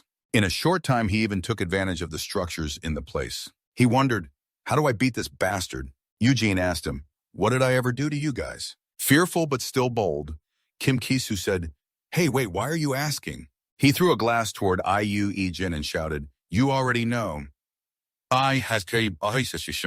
Ijin just dodged to the side and said nothing. Kim Kisu grabbed the bottle and started to swing it. He swung many times, but Iu Ijin just dodged without getting hit. After a while, Ijin punched him in the stomach, causing Kim Kisu great pain. He angrily threw a punch and cursed, "Bastard." Eugene counterattacked with another punch to Kim Kisu's stomach. His face was covered in blood and he began to stagger.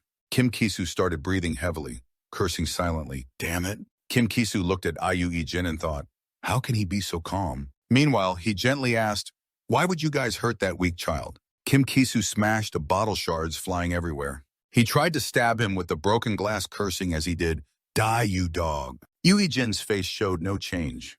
He calmly flicked the broken bottle out of Kim Kisu's hand and choked him. Kim Kisu began to choke. Iu Ijin lifted him up and kicked him in the stomach. He screamed in pain as Iu Ijin pressed his head down to the ground. Kim Kisu said, "Crazy." Looking at Yu Ijin's face, he cursed under his breath. Damn it. Damn it, Iu. Jin looked at Kim Kisu and asked, "Kim Kisu, what am I supposed to do with you?" He squinted and said nothing. Iu Ijin's voice grew harsh as he warned, "This is my final warning." Yu Ijin warned Kim Kisu, "If you guys ever dare to touch my little sister again, don't blame me for teaching her a proper lesson." He leaned in, baring his teeth. "If your brother dares to touch my sister, I'll come after you."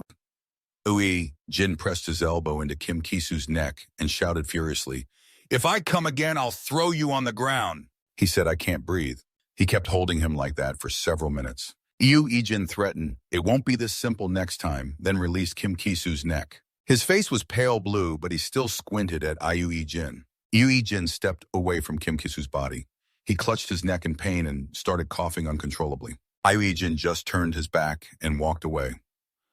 Eugene left before the stunned staff there. Two girls were running down the street. One was on her phone thinking, "He's not answering. What is he doing?" She said, "Why does he have to make me worry like this?" Kim Hae-jin stopped suddenly and saw Iu Ijin coming out from there. The two froze in shock, looking at him thinking, "What now?" Pale-faced, she shouted, Don't come near me." In her head, she thought, "Right, there's no proof I hit Daejeon." Iu Ijin's face showed no emotion. Kim Hae-jin was angry, started backing away, then slipped and fell backward. She painfully got up. Iu Ijin stood there silently, calmly taking out his phone to answer a call. Iu Ijin said, "Yes, it's me, your brother." He glanced at the two of them and continued, Yes, I'm coming home right now." Kim Ha-jin sat trembling on the ground. He quietly left. She was sweating in fear when she saw Iu Ijin, and in Kim Ha-jin, everything was destroyed and people were lying scattered. She approached Kim Kisu and asked, "How did it come to this?" Kim Ha-jin angrily shouted, "Did that dog hit you again?" He softly said to Kim Hee-jin, "Kim Kisu told you not to touch that guy's little sister anymore, right?" Angrily, she replied, "I asked, but you didn't answer. Now, what nonsense are you talking about?" He gritted his teeth and said, "I'm telling you, don't touch that girl again." Kim Ha-jin asked in horror, "Are you scared of him now?" Kim Kisu lowered his face and shouted, "Are you listening? Answer me." Kim Ha-jin shouted back, "If you don't like it, why did you look up?" He yelled, "Kim Hee-jin, that attitude scares me." Oi, Kim Kisu threatened Kim Hee-jin, "If you dare lay a hand on that girl, I'll get him to deal with you." At this point, her face had turned pale when Kim Kisu threatened, "Got it." Yu Hae-jin was walking on the street when he saw a figure behind him. He asked, "Yes, that's right, that's Yu Kansu, my grandfather." The old man smiled kindly and waved at him. After a while, the two of them walked over to a bench. Yu Kansu started speaking. "You're going out to play, and he calls you back. He apologizes." Yu Jin replies, "It's nothing. He sadly tells Jaeon the girl got hurt. Yu Kang-soo turns to him and asks if he heard that you already bought medicine for her. Yu Easy answers yes. He says he suspects it's not from falling down the stairs if she's that seriously injured. Why didn't she go to the hospital? Yuk Kang-soo regretfully says he raised Rajan alone, so he missed a lot. He adds he didn't know how to raise a girl, was always busy earning money, so couldn't be by her side. He couldn't do much for her. But seeing her grow up day by day made him very happy. Yu Kansu concludes by saying, now that he thinks about it, the things the girl did for him were more than what he did for her. He says that after that accident, he lost everything. The one who helped him get through the loss was Zayon. Yu Kansu says seeing her injured like that hurts him deeply, but she refuses to say why she got hurt. He decides since he's not good with words, he will just stay silent. Yu Kansu regrets that since she didn't talk much with her parents growing up, how could someone like him, as her grandfather, ask her about it? Yuijin speaks up after hearing that, saying you haven't lived here long, but you know for sure he loves Jaehyun very much. Yuijin adds, and Jaehyun loves him very much too. Yu Kang-soo looks surprised while he smiles kindly at Eugene to reassure him, Eugene Kang-soo, don't worry, I'll protect Jaehyun at school. He smiles and says, Eugene having you by Eugene Kang-soo's side makes me very happy. At the hospital, Tudu Kisu is battered and sitting on the hospital bed frowning. Imbi and his wife stand beside the bed. He speaks up, saying he's injured this badly. He calmly says, I knew you'd get beaten anyway. His wife angrily scolds him, saying the child is already like this, and you say that. Is this our fault? The fault lies with the one who hit her. She then looks at Hai-jin, also look at Hai-jin's hand. Inbi frowns and sighs deeply. Kisu's mother anxiously tells her son to take good care of his treatment, okay? Kisu replies, yes, Mom. He then puts his hands on his hips and heads to the door saying, Mom will teach that guy a lesson. As soon as the door closes, Kisu raises his voice. Kim Hee-jin, are you crazy? He asks, what nonsense are you telling your parents? You got hit by him and still snitched to your dad. How embarrassing. Hai-jin is also upset. According to you guys, what should I say? My hand is broken, and you're going to the hospital, keeping it a secret how? Kisu frowns suspiciously. Did he break your hand? Hai-jin, embarrassed, recalls slipping and breaking her arm. Of course he did it. Quickly getting up, he says, you should rest. Hai-jin smiles smugly. Whoever wins this will be known soon enough. Kisu's mom hears that and frowns without replying. When going out, Kisu's mom says she already contacted Manager Cha. Inbai is surprised. Why would you do that? Why make a big deal out of it? Just leave it to the school. Kisu's mom irritably raises her voice. Today is Saturday. How can I wait any longer? She asks with an annoyed tone. And how will the school handle it? Suspend or expel, and that's it. Inbai frowns. Do you even know who Manager Cha is to ask him to handle this? Kisu's mom casually replies she knows roughly he has supported her husband a lot before she said everything, and he promised he will handle this matter this time. Imbi doesn't say anything more, seeming to be deep in thought. Hai-jin, standing behind, hearing everything, is quietly glad Manager Cha is really scary. That bastard is dead for sure. Elsewhere, someone is playing with a lighter in his hand, leaning on a motorcycle and smoking. A subordinate complains, man, it's embarrassing. Do we really have to go beat up a kid? The other person reminds him, hey, enough already, boss. Hearing that the man leaning on the bike has heard everything but shows no emotion, then he swears, damn it, that's really crazy. At that moment on the Ducati, someone confirms. So Madam says, I should deal with the kid who hit her daughter. Kisu's mom says over the phone, don't send someone else. Manager Cha should handle it personally. Ducati silently complains. Kisu's mom's bitter tone continues. My kid has a broken arm and another is hospitalized. How can I let them live unscathed? The man exhales as if suppressing rage. This can't be taken lightly. In an apartment complex, there was a room still lit up. Ijin sat with his arms crossed at the desk, his face deep in thought. Ijin recalled Kisu's shocked face and Hai-jin clutching his arm in pain, wondering if this could really be resolved that way. Suddenly, a knock on the door caught his attention. Someone outside raised their voice, asking what was going on and who these people were looking for Ijin at this hour. A thug with a rough face said, can you call student Ijin out here for me, please? Kang-soo, though a bit scared, waved his hand to refuse. No, it's late at night. But at that moment, Ijin stepped out and said, I'll just go out for a bit and come right back. Thank you, Kang-soo. Seeing this, Kang-soo became worried. Jae-yeon also worriedly called out to Ijin, who smiled reassuringly. These people are acquaintances of mine. I'll talk to them for a bit and then come right back. Don't worry. But Kang-soo still watched him with a worried expression. They all went to a construction site together. Ejin followed behind two of Jusik's thugs, wondering who they were. While Ejin was still wondering why they came for him, one thug reported to Jesus, "Boss, I brought him here." Duisik smoked while observing Ejin.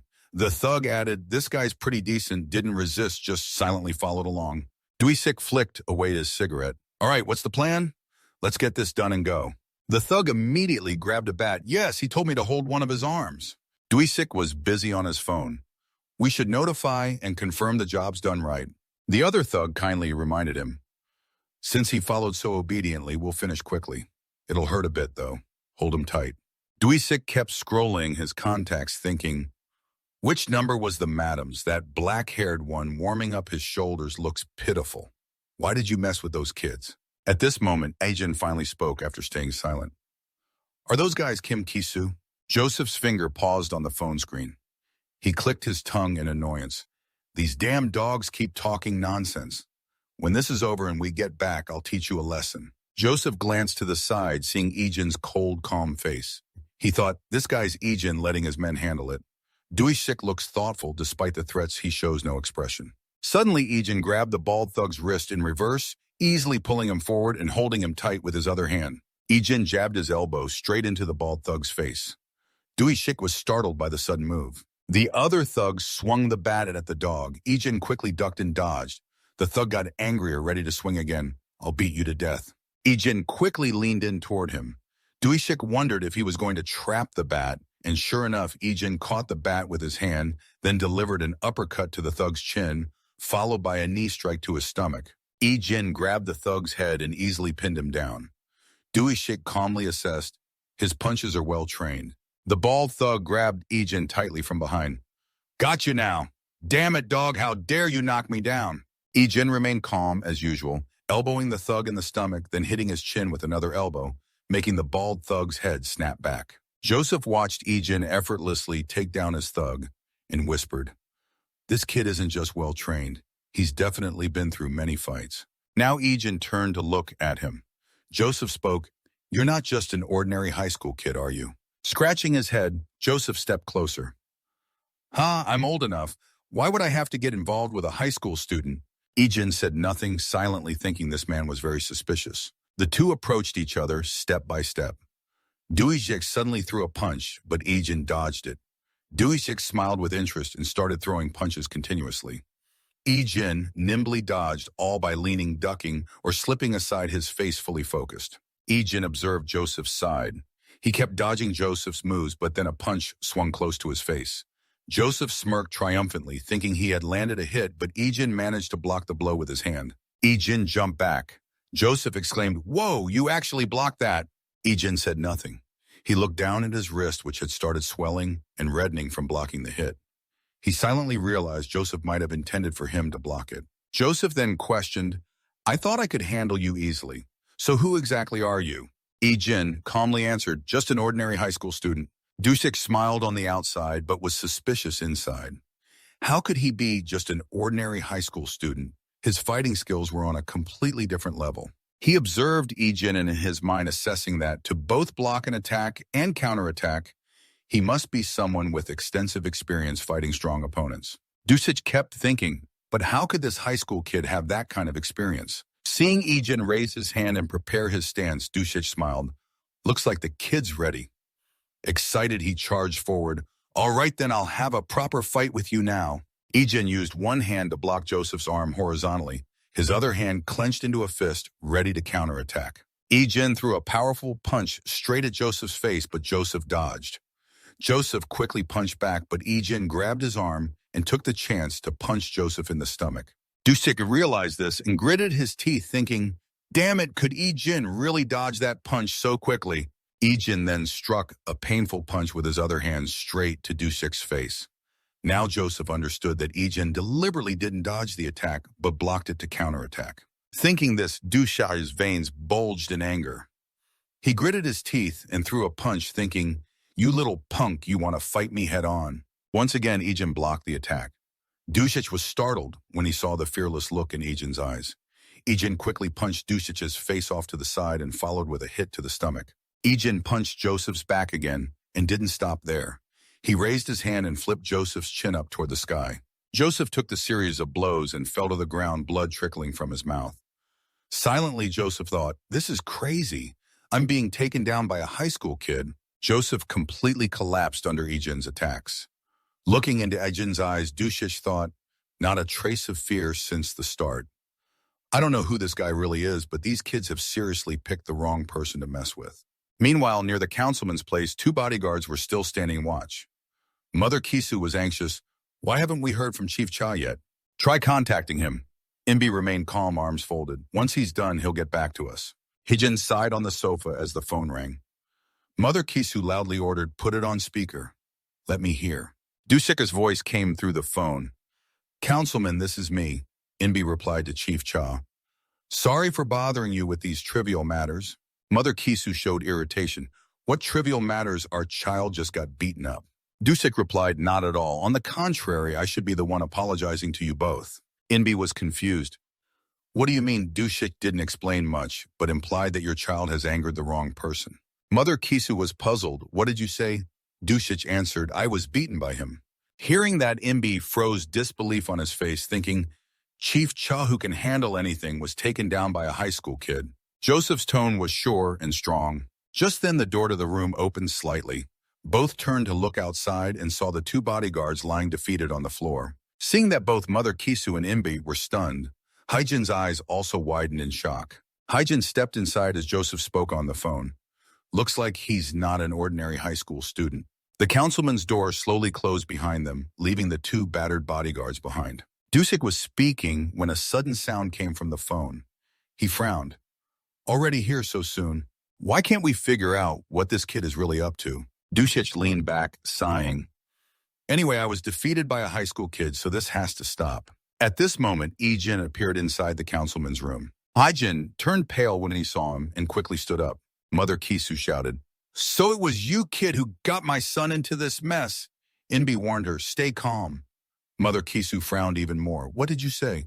Inbi asked Haijin, How did you manage to get in here?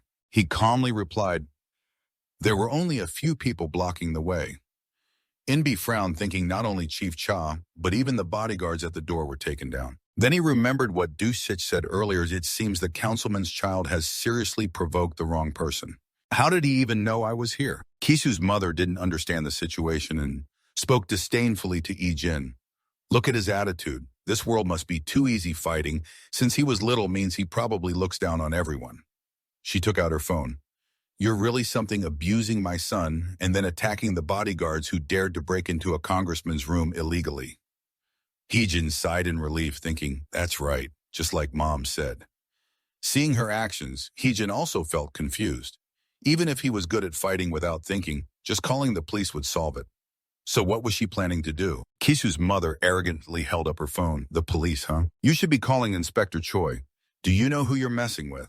Ijin calmly replied, I know very well that the congressman was the runner-up in the election and is planning to run again this time. Kisu's mother started dialing. You knew that, but still came here like this typical kid. How could you understand how scary this world really is? Haijin smiled smugly beside Ijin, whispering, You're done for, haha. But Ijin kept his cold expression and said nothing. Kisu's mother spoke on the phone. Inspector Choi, it's me. Come to the congressman's office right now. Suddenly, a recording played. Haijin. I was wrong, a pleading voice of a classmate begging for forgiveness. Heejin also spoke with a bitter tone. That damn girl, I could never forgive you from the start. Hearing this recording made everyone wide-eyed in fear, and Inbi couldn't believe the conversation. Fate hits hard, even hurts the hand. Drag her here and stomp her so she can't get up. Next time I won't be so lenient, please forgive me, just this once.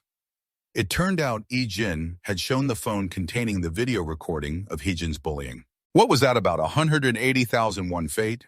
Are you using this to curse me? No, that's not it. I just work part-time, that's all. The video continued. Then what part-time job? Work more. Fate bring me 500,001 this week, no matter if you have to steal or sell yourself. Inspector Choi asked over the phone. Kisu's mother's face turned pale. I'll call back later. Heejin hurriedly asked, what happened? Heejin still didn't answer. He recalled the moment at the congressman's house. A USB was plugged into the computer and data was being transferred to that USB on the screen. Ijin, wearing a hat and mask, waited calmly, showing no sign of weakness. Now Hyjin was trembling with fear. It wasn't me, not my fault. Inbi interrupted. Kim Heejin, shut your mouth. His attitude made her even more scared. Only then did Heejin speak. Not only Kim Heejin, but also Kim Kisu. There are two people. They often leave videos harassing the other party. Besides this, there are incidents at school and dozens of videos of them stealing money from kids. He continued, there's even a video of them beating my little sister in a karaoke room. Hearing these accusations, Hajin clenched his teeth, trembling. Kisu's mother angrily pointed and scolded, now you're threatening us. Do threats from a brat like you work? Ijin calmly replied, from the start, I wasn't the one who did wrong. I'm not the one threatening, but the one making the wrongdoers beat me up. He added, there's video evidence of that too. This made Kisu's mother even more furious. Inbi rubbed her nose tiredly. So you're saying you did this because your little sister was beaten? Heejin explained simply. Just like two people unconditionally side with their children, I have to protect my little sister too. Inbi answered, I understand. I will pay the agreed amount to apologize to your sister. But Ijin said, I don't need that. Inbi looked doubtful. You say you don't need it? He questioned, if not, then what do you want? Do you want my son to apologize to your sister? Hyjin angrily thought, crazy, I'd rather bite my tongue off. Ijin also spoke, I don't want that either. You understand that my sister being bullied doesn't just disappear with an apology, and the apology wouldn't be sincere. Hyjin bluntly proposed, I want Kim Kisu and Kim Hyjin to disappear from my sister's sight. Hearing this, Hyjin angrily thought, what nonsense is this, Inbi said. I understand, request a transfer. His face showed discomfort. Ah, no, send her abroad to study. Kisu's mother and Hyjin shouted, Dad! Inbi shouted, everyone be quiet immediately. He asked Hyjin, are you satisfied now? What do? He replied, I hope I won't see it again starting tomorrow. Inbi promised, I will talk to the school right away, making Hyjin tear up, unable to believe it.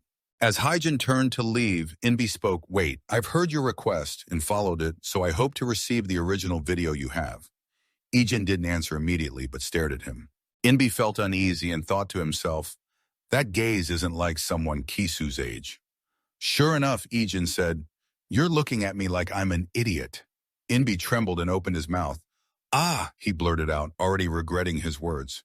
The atmosphere in the room grew heavy after Ijin left. Late at night, the streetlights were still on. Ijin was startled when she entered the house. Kang-soo worriedly asked Ijin if she was okay and not hurt anywhere. Ijin was a little surprised to see the two waiting for her, and he gave a rare smile, saying yes. Kang-soo was still a bit worried, thinking they were strangers. Ijin explained she just talked briefly with an acquaintance, yes. Jaehyun also spoke up, saying the atmosphere was too strange, and asked if Ijin knew how worried he had been. Ijin cared about her, saying her body wasn't well, so why worry about him? Then he wondered how her body was doing now. Jaehyun bowed his head with a sad face. Yeah, I'm feeling much better now. Ijin also noticed her emotions and reassured her that from now on, she didn't need to worry because probably there would be no more falling down the stairs. Jaehyun was surprised to hear this. Ijin didn't explain further but opened his room door, saying he had already cleaned everything up. Jaehyun found that even more confusing. The next morning at school in front of the classroom, Jaehyun said, from now on, I don't need to take you anywhere. She smiled, I'm almost fully recovered. And Ijin smiled back, I know. Jaehyun then said, goodbye. I'm leaving now. And Ijin nodded, Jaehyun walked step by step into the classroom while she walked, thinking that he and his grandfather seemed worried and had come to school. Suddenly, Rajan heard classmates whispering, did you hear the teacher said Hyjin won't come to school today? Everyone buzzed, what's going on? I heard she's going to study abroad and her brother is going too. Awesome, we won't have to see her anymore. The classroom vibe is saved. Jaehyun was surprised inside Hyjin is going abroad to study. She remembered what her brother said yesterday. You don't need to worry anymore because probably there won't be any more falling down the stairs, and that he had cleaned everything. She immediately rushed out to the hallway thinking, does he know everything? Zayn called out loudly, oh, Dad! Hearing the call, Ijin turned around. Zion's face showed a bit of emotion. She opened her mouth, then got flustered, wondering what to say. Ijin smiled, see you soon, and Jaehyun's tears started to fall. She clenched her teeth and wiped away her tears. In the noisy karaoke bar with dim lights and music, Brown Hair folded his arms and said, Is it true that Kim Hae-jin is going abroad to study? Ribbon replied, I heard it too. When I heard that, it was really surprising. Lee Wei-hwan was scared and silent. Brown hair wondered why he suddenly went quiet without saying a word. Pink hair asked, isn't he coming today? Ribbon replied, he's not coming to school today. I heard senior Kim Ki-soo is also going abroad to study. Pink hair was surprised. Even Ki-soo, what's going on? They mentioned his name. Why didn't Lee Hyang say anything? Lee Hyang flinched, face pale. Yes. Brown hair raised an eyebrow. I'm asking if Hae-jin really is going abroad. You're in the same class. Lee Hyang nervously replied, it seems so, yes. The teacher said he's going abroad to study. Brown hair cursed. What the hell is going on? Then she glanced and asked, have you tried contacting him? Lee Hyang bowed her head. Yes, but he didn't answer or reply to messages. Pink hair sighed. Wow, it seems real. Brown hair stood up. Why all of a sudden? Lee Hyang recalled the previous messages with Hae-jin. The inability to contact him started after Hae-jin sent that dog message. Brown hair said, really, what will your mom do when Jin replies, yeah, that dog is done for? She bit her lip worriedly. Clearly Hae-jin said that, but then Lee Yong suddenly thought maybe Hae-jin's going abroad is related to that person. She shook her head to reassure herself that was a useless thought. Who are Hae-jin's parents anyway? Brown hair sighed. It's a pity if there's no Hae-jin. Pink hair agreed. That's why even though she's young, having to listen to her is annoying, but she's our friend. At that moment, Hae-jin opened the door with a frown. Brown hair was surprised. Lee Wei-hwan quickly stood up. Hae-jin. Annoyed, she sat down. Damn it, finally able to go out. Pink hair gossiped. Is it true you're going abroad to study? Brown hair wanted to ask, what's going on? Hae-jin angrily ran her hands through her hair. It just happened suddenly, but I'll be back after 1 semester. In that time, Imbi already ordered 1 semester off and I'll settle everything then. Hearing this, Hae-jin panicked and asked again, is it really true? Imbi gritted his teeth and said, that's right, because we can't just leave those videos as they are. Brown hair immediately gave a sinister smile. What the hell does 1 semester have to do with anything? Pink hair also cheerfully joked, it's just like going out for fun. Hae-jin sneered and said, that's exactly what I'm saying. Brown hair asked again why he suddenly left, saying Ki-soo was going too. Hae-jin frowned, thinking to himself that since it's a family matter, he didn't need to know. He thought he couldn't say the person's name. Pink hair kept asking, so what happened to your brother? What happened to Ki-soo and those kids? Why can't anyone contact them? In Hae-jin's mind, he thought if he said they got beaten badly by that guy, he would kill him. She spoke up, don't know, just take care of it yourself. Hae-jin couldn't help but curse inside, thinking, because of that bastard, what's there to be ashamed of? I'm so pissed I'm biting my nails. That Da Xian girl will just get cockier. Annoyed, Hae-jin spoke up, let's discipline that Da Xian girl again. Brown hair frowned again. Lee Yang suddenly turned pale, stammering. Hi, Hae-jin. Hae-jin crossed his arms arrogantly. While I'm studying abroad, that girl will probably go to school all fired up. Just thinking about it makes me annoyed. He kept rambling. Anyway, I'll be back in Korea soon, but I have to teach her a proper lesson. At this moment, everyone noticed something else. La Yang grew even more fearful. Hi, Hae-jin. Hae-jin's words became more malicious. And that girl's grandfather is my protector. I'll ask my mom to stop him from doing that anymore. Destiny must prepare to mess with that little pest. Suddenly, another voice rang out. Indeed, competitiveness is no joke. Hae-jin was surprised and turned to see who it was, stiffening. It was a person dressed in full cover standing at Hae-jin's door. He immediately jumped up, stammering, IU. No, though, too asked again, IU. Who is that? Hae-jin was pale with fear, asking, who else would it be? Brown hair looked confused. IU. Hae-jin, isn't that the person who hit your brother? Pink hair also wondered why he came here. No, Zoro 2 exclaimed, interesting conversation here, huh? And just in time, everyone from the video is here. Brown hair gritted his teeth. What nonsense is that video talking about? No, O2 frowned. You all know about that, right? Come to think of it, Da Xian was beaten right here, wasn't she? Hae-jin finally widened his eyes in understanding. Lee Ian was trembling with fear. Brown hair and pink hair froze without saying a word. Hae-jin panicked inside, thinking, could it be that guy is waiting for us to gather? Why not? No, 02 spoke up. You guys like to make noise anyway. He reached out and closed the door.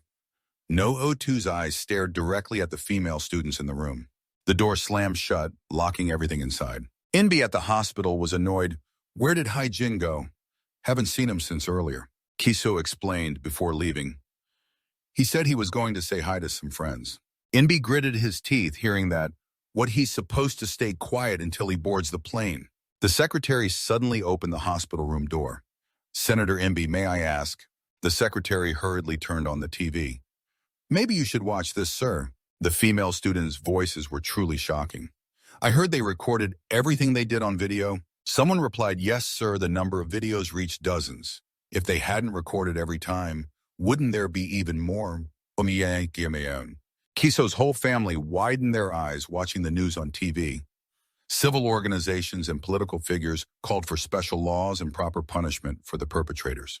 Kiso clenched his teeth. Could it be that the reporter is continuing this story? The shocking part was that the perpetrators were the children of artist Kim, a former artist, a congressman candidate in this election, which caused a huge shock. Inbai and Kisu's mother listened with grave expressions. That night, Jin was wearing a hat walking down the street when suddenly someone called out, "Hey, a regular high school student." Jin saw Juksik leaning against a car waiting for him. The man asked straight out, "What are you planning to do?" "I heard you decided to make a deal with the senator." Jin muttered, "A deal I think to keep my identity secret. I have to handle it quietly." Video sound mixed with what? "Stop stammering, you dog." Moreover, the parents of the subject are the elderly sister's voice. From the bullying gang was still heard. "Wow, look at her, so stubborn. Why not scream, kick her a few more times?" So I thought of the best way to handle it quietly. "Why are you playing that video play dance music so no sound leaks outside?" Jin reflects. "I thought that if I cleared them out of Dazion's sight, it would be over." His eyes stare straight at the video as if calculating something. Back to the present, Jin speaks up, "My personality isn't very good." Dusik frowns in confusion. "You mean the senator will just let it go like that?" Jin bows his head and replies, "I don't have time to worry about that." In Kisu's hospital room, news continues to report another shocking fact evidence, revealing candidate Kim's money laundering and illegal election activities also caused a stir. The reporter confirms that since the evidence is clear, it's said that party lawmakers must also be strictly disciplined, right? Someone answers yes anyway to avoid affecting the party. We spoke out first. Hearing this, Inbi looks dazed and collapses onto the hospital bed. On Joseph's side, he asks Jin, "Did you take the cable of documents I was holding?" Joseph frowns thoughtfully. Could it be that he found the smoking gun evidence prepared by artist Kim? "What exactly is your background?" Jin calmly walks past him, "Just an ordinary high school student." Dushik smiles as if he anticipated that answer, remarking, "Indeed, just ordinary." After last night's incident, Jin still went to school normally the next morning. The girls in class keep staring at him because they want to approach and try to start a conversation first. Jin sits silently looking outside, completely uninterested. Suddenly, his phone vibrates with a message. It's from Zion. His sister worried and specifically telling him, "Oh, Ba, today I'll come home alone, so don't worry. Go out and relax, then come back. You should also get to know the class." Jin reads it and feels a bit puzzled. Go out and then come back. What should I do? A moment later, Eung-chan arrives at class, cheerfully greeting him. "Hey, you're here early today too, huh?" Eung-chan replies amicably, suddenly curious. "Hey, Jin, are you busy today?" He wide-eyes asks back what to Yong-chan. Yong-chan claps his hands and suddenly remembers, "Oh, today you're also going home with your sister, right?" Remembering the message, he quickly smiles and says, "No, I'm free today." Yoon-chan excitedly invites Jin. "Really? Then after school, let's go hang out." He immediately agrees, "Okay." Suddenly, Yoon-chan freezes, his complexion turning pale because Jae-hyung and Hyuk-jin showed up looking for trouble. One sneers, "I heard the rumor you sent Kim Ki-soo abroad to study." Young-chan is shocked when Hyuk-jin continues saying because of some crazy act he couldn't actually go abroad. Looking at the news, it seems those guys have lost their minds. The whole class falls silent because of this shocking affair. Jin takes the initiative to clarify, "Maybe you guys got it wrong." Jae-hyung tilts his head mockingly. "Wrong about what?" "Heard that a few days ago Kim Ki-soo's faction was all arrested." Hyuk-jin nosily joins in boldly, claiming those guys were kicked out by one person, and that's you. The rumor is they were so embarrassed they left school. "It's all over the place now." He ruffles his hair, laughing loudly. Those dogs thought they weren't afraid of anything but getting kicked out twice. How embarrassing must it be to be beaten so badly that you have to leave the country? Though still doubtful, Young-chan silently admits Jin seems really good at fighting. What happened in class then wasn't a coincidence. Hyuk Jin wants to be friends, so he actively invites AJ Jin. Congrats on getting rid of Kim Kisu. Oh yeah, we should definitely celebrate this righteous act, right? Anyway, after class, let's hang out. Jaehyung also enthusiastically agrees. Right, you've been here a few days, so we should get together. I'll invite you. You probably don't know the area yet, huh? Knowing these two's temperaments, Jin politely declines. Sorry, I already have plans today. Hearing his reply, they mutter, surprise plans, what plans? Thinking he wasn't clear enough, he emphasizes once more. I already planned to hang out with Hyung Chan. Jaehyung pouts, dragging his tone. Oh, is that so? You deliberately stepped closer to Yoon Chang and asked, so can we come along too? Hyuk Jin rested one hand on his shoulder and added in a teasing tone, is that okay too? Yoon Chang turned pale and stammered a quick reply. All right then. Having achieved their goal, the two no longer bothered him. Okay, see you later then. Seeing Yoon Chan's helpless look, Jin asked worriedly, are you okay? He only gave a muffled response, trying to boost his own confidence. With Jin around, I probably won't get bullied, right? Looking up, he saw something interesting. The homeroom teacher was entering the classroom with two other students. Quietly following behind her were a boy and a girl who seemed to be new students. Young Trang exclaimed in surprise. Are those two Jin? Curiously asked again. Do you know them? He excitedly introduced them by heart. Of course, that's Shin Zion, right? And she's the daughter of the chairman of SVK, the biggest corporation in our country. The male student following was also quickly named by Yoon Cha, and the man beside him was Go Seok Ju. They've lived together since childhood, and usually always go together. There's a rumor that he was raised to be Shin Zion's secretary and bodyguard. Even the homeroom teacher briefly said, most of you probably know these two already, so I won't introduce them separately. She officially announced to the class that these two had been in the U.S. for 2 years and returned after studying abroad. Starting today, they will be studying with our class. Hyuk Jin turned pale, silently scolding, after we Jin, it's go, Jong Hyuk. Jong Hyung's situation isn't much better, having to live like a tag-along until graduation. I thought Kim Kisu was the last one. Young Chan whispered, blushing. Why are there 2 sets of desks today? Turns out it's because of those two. You keep staring at John's angelic face, Shinjan looking even more beautiful now, huh? The boys in the class were also stunned, not blinking as she walked to her desk. Seeing the real person for the first time, Seokju quickly noticed one thing: Ijin's fixed gaze. He suddenly grew suspicious. Meanwhile, Ijin silently followed. Even John had noticed this. Just after sitting down, she curiously asked right away, who is that? A celebrity, a professional CEO. The reply came, don't know, he's not in the database. Got it a week ago, I'll check again. She nodded casually. Is that so? Even so, she still looked curiously toward Ijin. Because he was sharp, he sensed her gaze. Eugene turned his head back and gave a slight glance. John smiled very politely, but he just bowed his head to read, not paying attention. Seeing his trick didn't work, she pouted a little. What's wrong? Ignoring me, Young Chan cheerfully asked Jin. Why, Jin, after class, is there anywhere you want to go? Not used to these gatherings, he shrugged and replied simply, no. Take me there. He enthusiastically concluded, then how about a net cafe? His brain immediately shut down at those 2 words, net cafe. Young Trang kept babbling, I know there's a place nearby with new clean computers. The old lesson ran again in his mind. Today we will carry out the necessary education for real life with seriousness, solemnity, and caution. Major Ham Chan, his superior, heroically continued. If you're a high school student in the Republic of Korea, you must know one thing, the net cafe. He loudly asked Ijin what it was.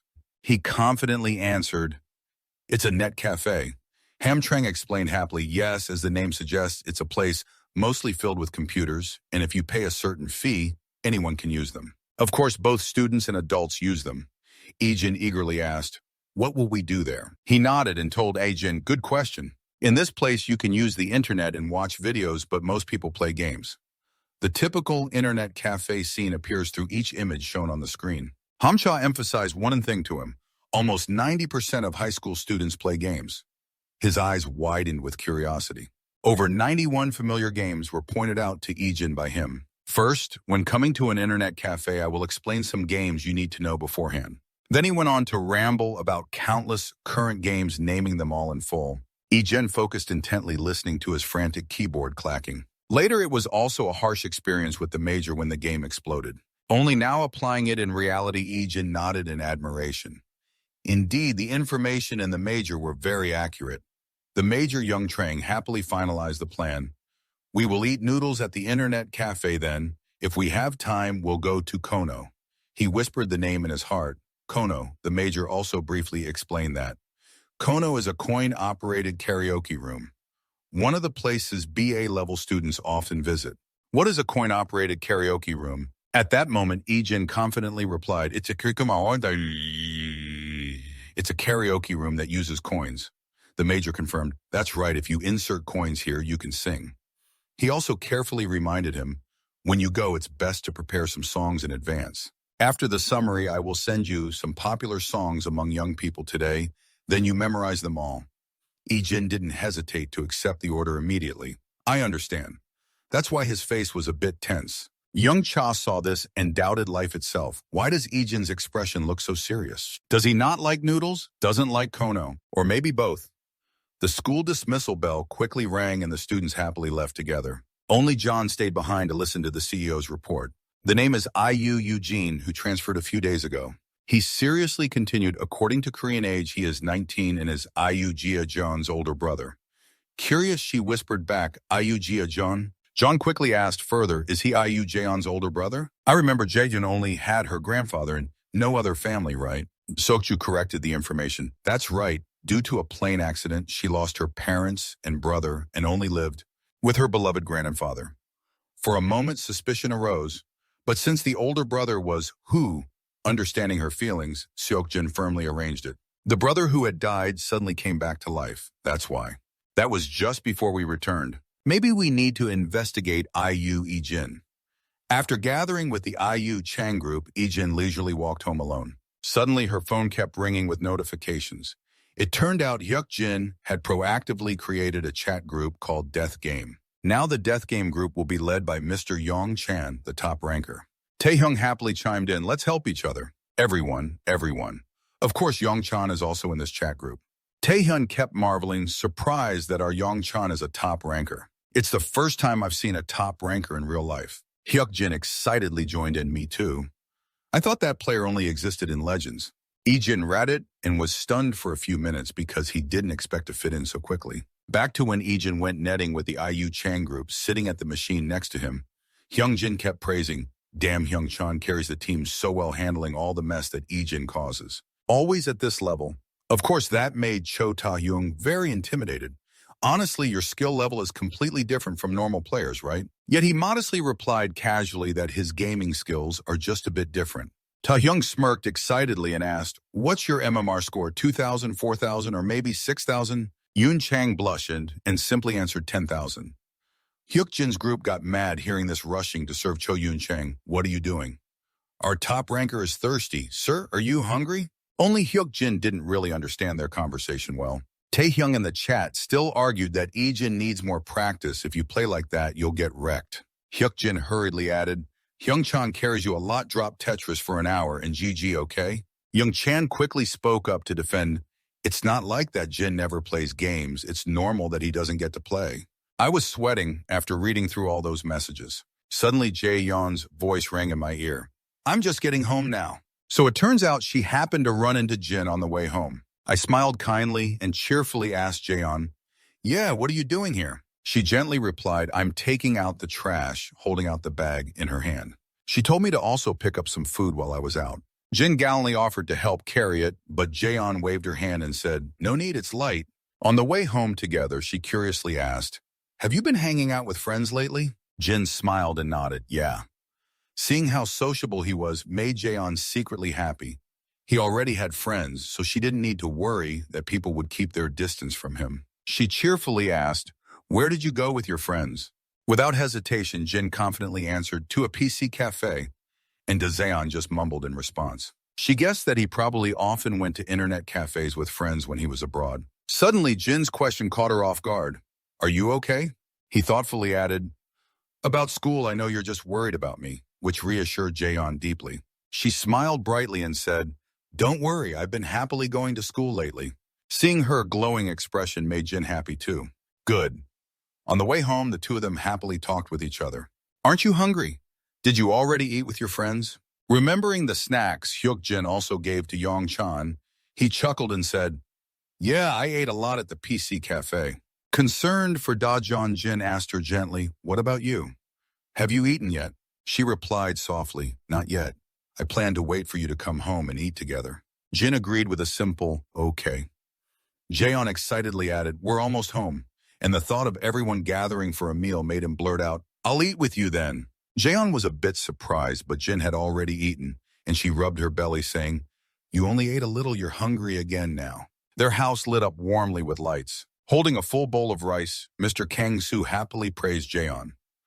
Wow, Jaeon's cooking skills are really improving. She humbly told him, I just rolled some omelets with ham and reheated the soup.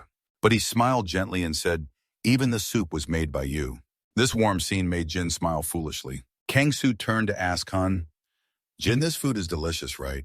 Without hesitation, he firmly confirmed, very delicious. So Mr. Kang happily praised Jaeon again, come on, show me more. Jin also said it was delicious and that although the meal was simple, the closeness is what makes the word family precious. Having a meal with Mr. Kang-soo and Jaeon's little sister Jin felt that this peace was the result of sacrifices made during harsh wartime. Back when all he could eat was hardtack under a hail of bullets and bombs, he ate hurriedly without daring to put down his weapon. Jin ate until his belly was full and round, smiling happily to himself. Suddenly his phone rang and he quickly picked it up.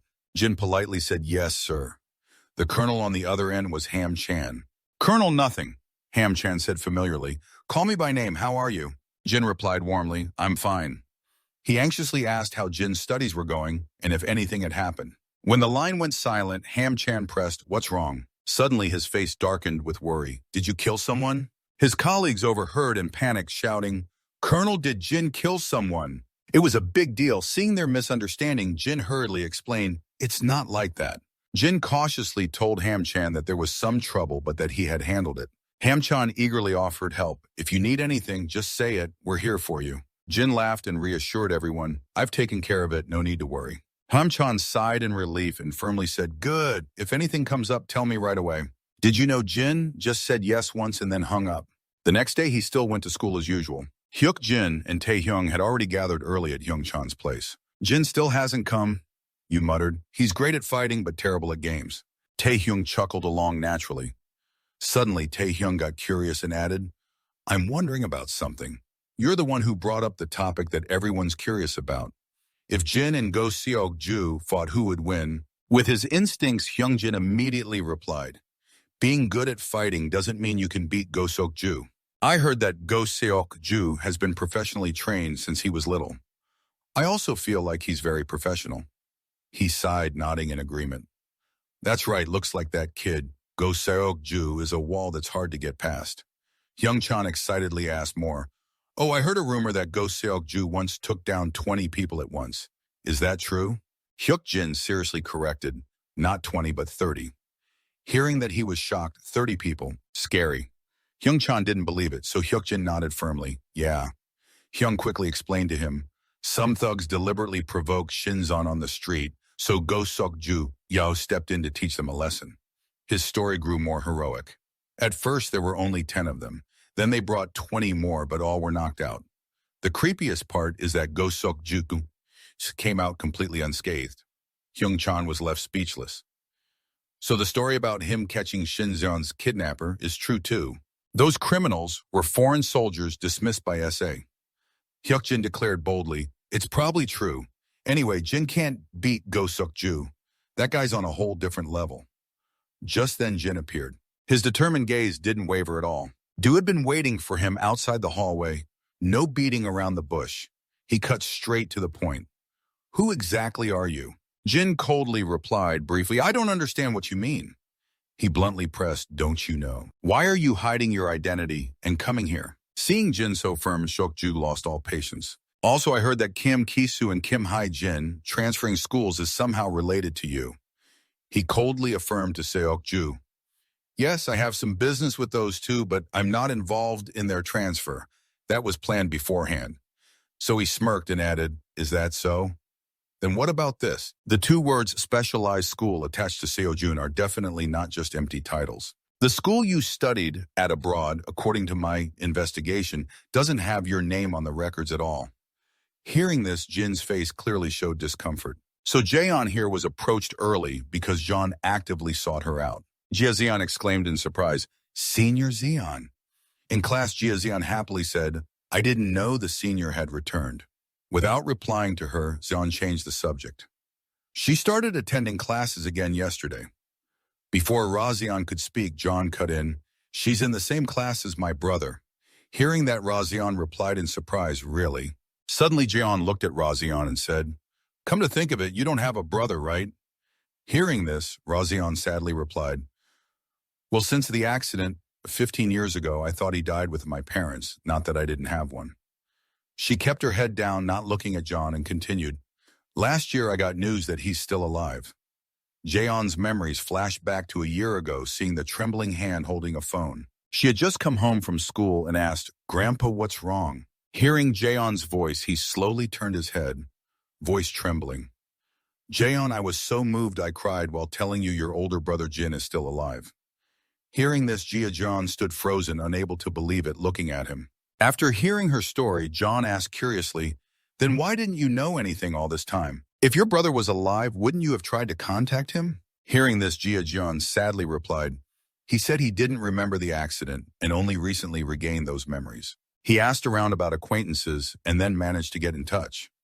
As soon as she finished, John asked, "Recently regained forgotten memories?" Seeing her reaction, Rajin gently replied, "Yes, but he still vaguely remembers having a grandpa and a sister."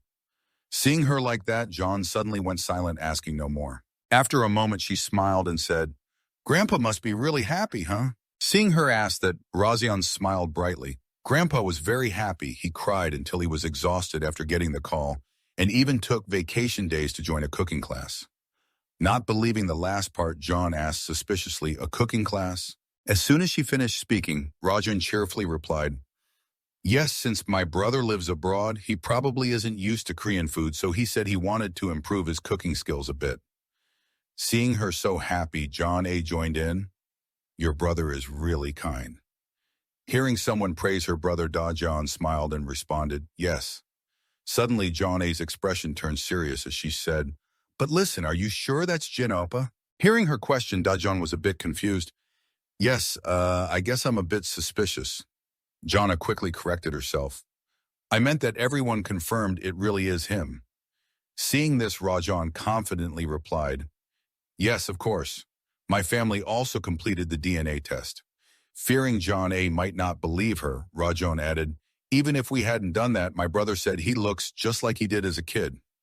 Hearing this, Jonna fell into thought, "You did a DNA test, so it's true." Suddenly, Rajan asked, "But why are you asking about my brother?" Interrupted in her thoughts, John A. was startled and said, "Huh." Then she looked puzzled, unsure how to answer, realizing she had revealed too much about herself.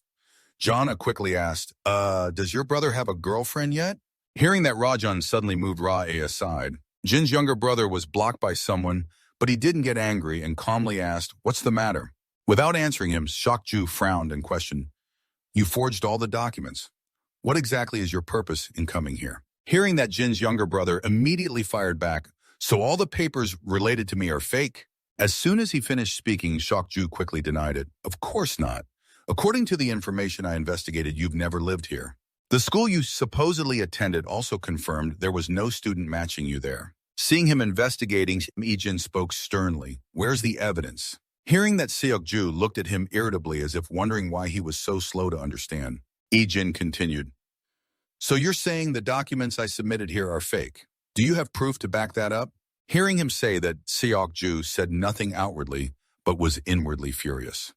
What the hell is this guy talking about? Although I know this comes from checking around the schools he supposedly attended, I just lack the evidence, but the fact that he never studied there is absolutely correct. Then he stared at Ijin without blinking, as if trying to find a flaw. Yet Ijin didn't flinch and instead asked, "Where's your proof?" Seeing Ijin's expression remain unchanged, Seokju grew even more displeased. His own expression didn't change at all, and he even doubted that the information he had investigated was wrong. Seeing him just stare silently, Ijin spoke first. "Why are you investigating me?"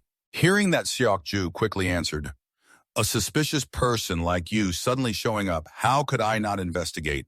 Then the two remained silent, just quietly staring at each other. After a while of circling around, Ijin spoke, "I'm just heading home." Hearing that Seok-ju asked in disbelief, "What?" Seeing him like that, Ijin didn't want to argue further and said, "You asked why I came here, and that's my answer." Finished, he stepped past Seok-ju to leave. Seeing Ijin so calm, Seok-ju was not convinced and silently vowed, "Need proof, huh?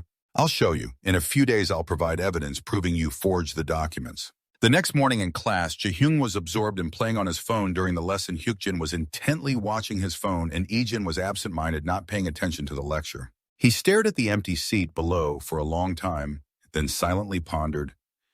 He just transferred here yesterday, and in such a short time, he already investigated this much. Finally, Ijin stopped thinking and quietly waited for class to end. Jaehyung approached him and said, "Young Chan, come up to rank." Following, Hyukjin also asked, "Ijin, are you coming with us?" Hearing that, Ijin smiled and replied, "Probably not today, since today's my grandfather's birthday."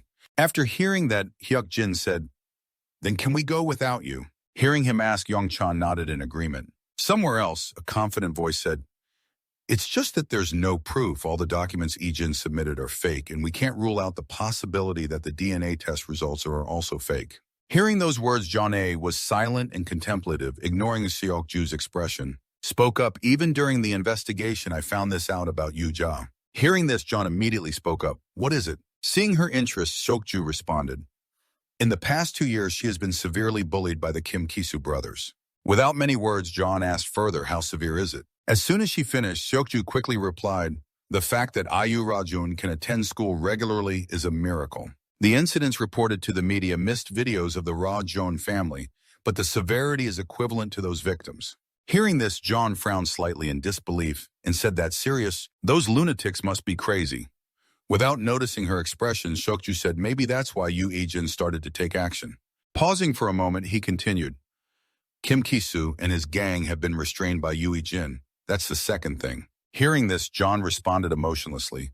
The brother who disappeared for 15 years suddenly returned to deal with the Kim Kisu brothers to save his sister. Truly an ideal brother. After a moment of reflection, she said, "Hey Seok-ju, what you said makes me find something a bit strange." Hearing this, Seok-ju became silent, looking at John. Seeing him listen attentively, John reminded him, "If Ayu Ijin came here because of me, wouldn't it make sense that he wouldn't pay attention to me? That's true if he's saying he should avoid me."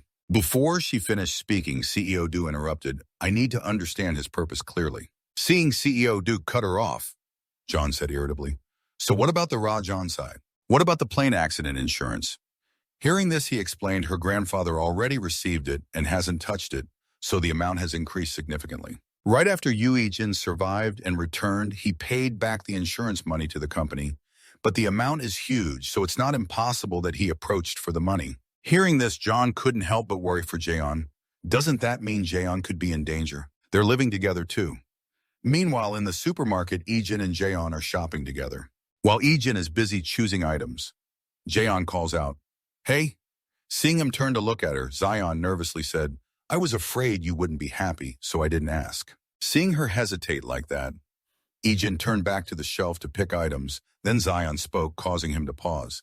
"After the plane accident, how did you survive?" Seeing his expression darken, Rajan said, "So, if you're scared, it's okay not to answer." Seeing her flustered, Ijin said it's okay. Then he recalled the past, remembering and telling her, "At that time, I was mentally devastated, so I couldn't think of anything. In other words, I didn't know I had to live in a place where I didn't understand what others said, so I came here." Ijin didn't say more, his eyes dark as he stared blankly ahead of Jaeon. After hearing his story, Jaeon was stunned, staring intently at him. Suddenly, Ijin turned to look at Jaeon and said, "I just kept myself busy to keep living." But she didn't understand what he meant. So Zion still stared at him, gathering herself. She smiled at him and said, "To the point of not having a girlfriend, right?" Then she began to tell Ijin, "Oh, it seems John is in the same class as you." Hearing the name, Ijin asked Rajan. Seeing him ask, John replied, "Yes. She said she's in the same class as you, so I was very surprised." Seeing her so cheerful, Ijin asked, "Are you close with her?" Hearing his question, John happily replied, "She used to treat me very well. Then suddenly she went to the US, so I was very sad. But today meeting her again made me very happy." Hearing her say that, Ijin was silent. Suddenly, Dajon turned to him excitedly and said, "Oh, she also asked if you have a girlfriend yet." Scene changes to home. A birthday cake has been prepared with candles ready to be lit. At this moment, Jia Zeon eagerly urged him to open it quickly. Hearing her, he opened it and saw a wallet. Looking at the gift in front of him, he softly said, "Why did you guys buy this? You don't even have enough pocket money." Seeing him like that, Jiazian cheerfully replied, "We have money to buy you a gift. This isn't expensive at all. Please go ahead and use it." Hearing that his voice trembled, "You already have a gift, and it's a very big gift." Then he lifted his head kindly and said, "That gift is our Jin's safe return." Hearing him say that, Jin briefly glanced toward him. Suddenly the phone rang.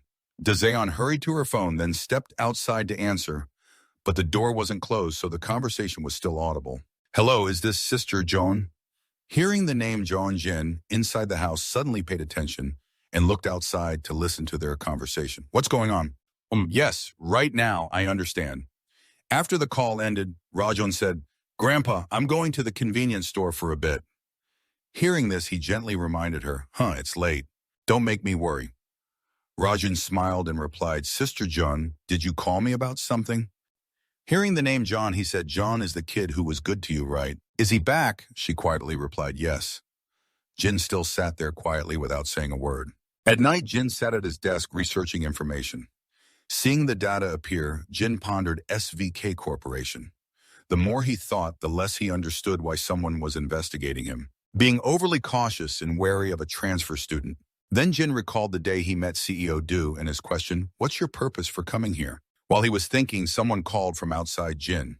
Seeing the call, Jin immediately went out and saw him smile and say, "I'm stepping out for a bit, then coming back." Seeing this, Jin asked, "Oh, is it because of Daezeon?" Hearing that, he just smiled and replied, "Compared to that, I'm planning to go out for some fresh air too." Hearing him, Jin's expression softened as he looked at him, then politely said, "Please stay home. Let me go instead." Hearing that, he quickly replied, "No, you can't. I can go. Don't worry." Jin tactfully said, "You have to go out early tomorrow. I also need to buy something at the convenience store, so I'll go with Jae-yeon." Hearing this, he replied, "Oh, is that so? Then I'll give you some pocket money." Hearing him ask, Jin replied, "It's okay. I still have some." Before Jin left, he advised, "Be careful and come back soon." Hearing this, Jin smiled and said, "Yes." At the cafe, Jia was surprised and said, "Did you study all that in the U.S.?" Seeing her curiosity, Zion answered, "Although I don't know everything. That's how it is. At the place I studied, classes after the main lessons are very important." Hearing this, Jia admired, "That must be really interesting, right?" Seeing that, John smiled and replied, "Not that interesting. It's also a kind of pressure." Rajon asked, "Do you want to study abroad?" These days, many high school students think like that. Hearing her say this, Jia looked surprised and said, "No, I've never thought about that." Just then, Jia asked, "Why?" Jia didn't look up, lowering her head slightly and replied, "It costs a lot of money and you have to be abroad for several years. During that time, you also have to be away from Grandpa." Hearing that, Jia seemed a bit downcast. Seeing her like that, Rajon explained, "I don't want him to live alone. Lately, his health hasn't been good." Hearing this, John silently thought, "She's always been so kind." Then Rajon looked into the distance and said, "Still having a brother around lately makes her feel less uneasy." Then she looked at John with a bright smile. Seeing Rajon like that, Jun felt a bit flustered inside. She recalled what Seokju had told her. "I just confirmed the evidence there's no student named Eugene at the school." Seeing as she didn't react, he continued, "Although I saw the photo in the file, I don't know if he might have another name, but the answer remains the same. The address where he supposedly lived belongs to someone else who lived there a long time ago, and we have that proof. The other matters are still under additional investigation." Without saying much more, John stood up and said, "Let's go." Seokju momentarily didn't understand and asked, "Go where?" And she replied, "We have to tell Rajon about this." Hearing that, Seokjun said, "Although the evidence and documents are fake, there's no proof he's not your brother. And this investigation isn't about Eugene, but to protect him." As soon as he finished, John, looking annoyed, said, "The 10-year disappearance file is forged. Someone like that is now living under the same roof with Jaeon. I'm fine, so you want me to keep quiet?" Hearing that, Seokju fell silent and said nothing. Seeing he didn't respond, John immediately spoke up. "At least tell her the truth once it's certain. Jaeon also deserves to know." Then they stopped arguing. Right now, she only cares about Jia Zeon. I plan to talk about that, but why does Eugene always react like that whenever she's mentioned? Suddenly, Jia Xian smiled at Xian and said, "Luckily, I can talk to you again, senior." Before Xian could regain composure, Jia Xian added, "It's been a long time since we've talked like this." Hearing that, Jian looked at her for a while, then pondered. "I heard Yurajan has been seriously bullied for a long time." Watching the two talk, Ijin stood quietly nearby observing. Then he slowly stepped toward them. As he took a few more steps, Sokju suddenly appeared from nowhere and blocked his way. Ijin looked at him, but said nothing and showed no expression. Then he moved aside to continue walking. As he passed Sokju, the latter spoke up, "Just waiting here, huh?" Hearing that, he said nothing and silently stared ahead. Seeing Eugene's expression, Sokju guessed maybe he was worried we'd tell you. Jaeyeon wasn't supposed to come here after all, so I don't want to stir things up anymore. Then he stared at Eugene for a moment and guessed if so, as Jay said, "You Jaeyeon might be in danger, so we can't just sit still." "The milkman ran off," he said. "Just a moment is enough." After saying that, Xiaokdu felt certain inside that once everything became clear, he'd catch that guy. Affecting CEO Du. He spoke up. "It's been a while since they've met, so maybe they have a lot to talk about. We shouldn't disturb them." Hearing that, Ijin just silently watched without saying a word. Suddenly, a car appeared out of nowhere, speeding toward them. Both turned in surprise, but were hit, causing them to fly up.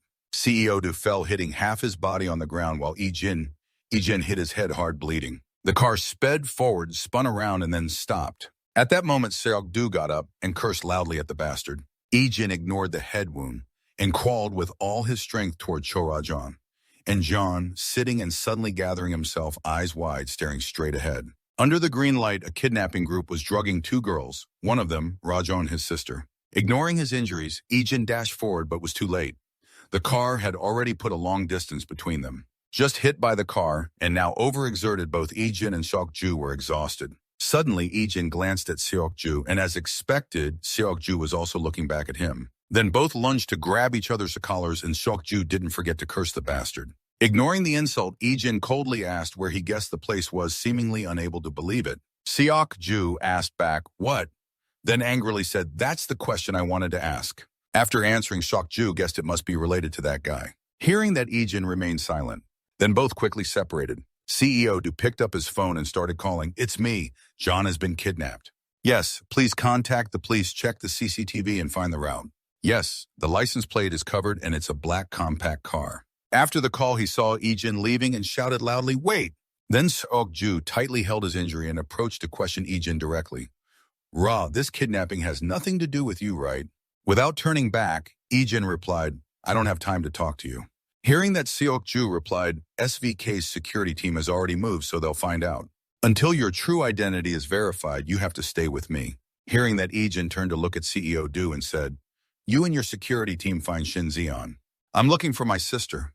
If you want, follow me." Seeing that, CEO Du silently thought this bastard might really be innocent. Then he watched him leave. Suddenly, Ijin turned back and asked CEO Du, "Did you come by car?" In the city center at a bar, Cha Du-sek sat puffing on a cigarette, frustrated about the hard times ahead. Suddenly, a henchman called from the door. "Boss, are you being disturbed?" Cha Du-sek impatiently replied. Then his men immediately spoke up, "Over there. That kid has come looking." Hearing that, Cha Du-sek glanced and asked, "What are you talking about?" As soon as he finished speaking, Ijin walked up and stood firmly in front of Cha Du-sek without saying a word. In the office, Jai was reviewing documents when suddenly his assistant pushed the door open and entered. Seeing the visitor, Jai didn't even look up, just stared at the documents in front of him and scolded, "How dare you enter without my permission?" Without answering her question, the assistant spoke up. "Miss Yuna has been kidnapped." Hearing the name Yuna, Ji looked up at the assistant suspiciously and asked Yuna. Seeing that the assistant confirmed yes, the escort agent just contacted us. Hearing this, Jia smiled slightly and said, "Then the rumor seems to be true." Then she asked again, "Have you seen if the old man continued to target that company?" Seeing this, the assistant tactfully replied, "I'm not sure." Hearing that, Jai leaned back in his chair and said, "I hope that old man keeps ignoring it." Though threatening, she clearly knew how things would turn out, because if he did that, Yuna would definitely die in room 3. Cha-duk-sik raised his eyebrows and looked at Ijin without saying anything. Facing his gaze, Ijin remained calm as if unaffected. In contrast, Seokju couldn't help but be surprised and suspicious. Is that really Cha Du-sik? How could Eugene know someone influential in the underworld like him? In the end, Cha Du-sik couldn't stand Eugene's gaze any longer and asked, "Why are you here? Don't waste words." Eugene then stated his request, "I need information." Hearing this, Chadusic looked surprised and asked, "So that's why you suddenly came here?" As soon as he finished, Ijin replied, "The CEO of SVK Group's granddaughter has been kidnapped." Hearing this, he took a drag of his cigarette and looked at Ijin again, silently staring without saying a word. Seeing this, Chadusic waved his hand impatiently and said, "That's not our kind of job. We're not involved. You should contact SVK directly." Seeing that, Ijin asked, "Then do you have any idea who's behind this?" Hearing that, Chadusic raised his eyebrows and questioned, "Why should I tell you? Do you know what you're dragging me into?" Not caring much, Ijin said, "My sister was also kidnapped by them." Hearing this, Chadusic suddenly fell silent, then sighed softly and said, "I must be crazy." Then Chadusic recounted what he knew, and I got word that a group of people who don't speak Korean well are looking for a warehouse. They also demanded a large number of cars and manpower from me. They offered a very high price for other things too, but I refused. After finishing, Chadusic lit another cigarette and said, "That kind of deal is way too shady." Hearing this, Ijin said nothing and quietly listened to everything. After a few puffs, Chadusic continued, "I heard other groups have taken their request. The area is in Incheon, but I don't know the details." Hearing this, Shokju said nothing, having received the answer he wanted. Before leaving, Ijin said thank you. Just as he was about to leave, Chadusic called him back, "Hey, student." Then he threw a phone into his hand. Without letting Ijin speak, Chadusic said, "That's my phone, put your number in it." Hearing this, Ijin felt a little strange, looked up at him, looking at his expression. Chadusic shouted angrily, "I'm taking your number to stay in touch in case my men find the warehouse address and give you the info. Do you think I'm taking your number for anything else?" After entering it, Ijin suddenly asked, "Is the motorcycle outside also yours, sir?" Seeing him ask that, Chadusic looked puzzled and suspiciously glanced outside. Ijin sat on the motorcycle parked right on the sidewalk. Before leaving, he didn't forget to inform CEO Du, "I'll go on my own, you just do what you want." Hearing this, CEO Du asked, "Are you planning to follow that unofficial lead?" Seeing this, Ijin said coldly, "Yuna will probably be safe until they get what they want. But who knows what they'll do with her then?" Watching Ijin get ready to leave, Seokju silently pondered in his heart. Reacting quickly after the accident and coming all the way here to get information, who exactly is this guy? Then Seokju spoke up, "I've already forwarded the information we just got to our agents, and I'll follow you by car." Hearing that, Ijin put on his helmet and replied, "Do whatever you want." Then he quickly drove off. Since it was a motorcycle, the speed was very fast, but it left a trail of dust on the road as he passed. While riding, Ijin resolved firmly that he would bring Jaeon back safely. At this moment, Jaeon began to stir faintly awake. Seeing that John immediately spoke up beside her, "I'm awake," when she heard the question. Hearing John weakly call her, looking at her like that, John felt guilty and apologized. "I'm sorry, it's because of me that you got involved too."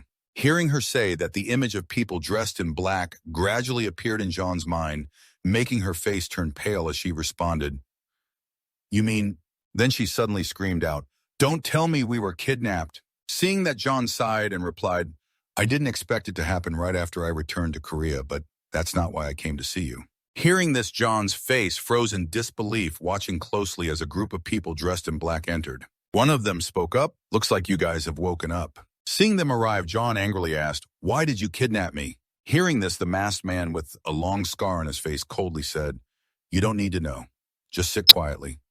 Everything will be over soon." After hearing his reply, John suspected they wanted to use her to get something from SVK or from her grandfather. Then another man pointed at John and asked, "What should we do with this kid? Since they're sitting together, we brought both here." Then one of them replied, "Deal with her. She's useless." Hearing this, John's face turned pale with fear, and she froze, but John shouted angrily, "No!"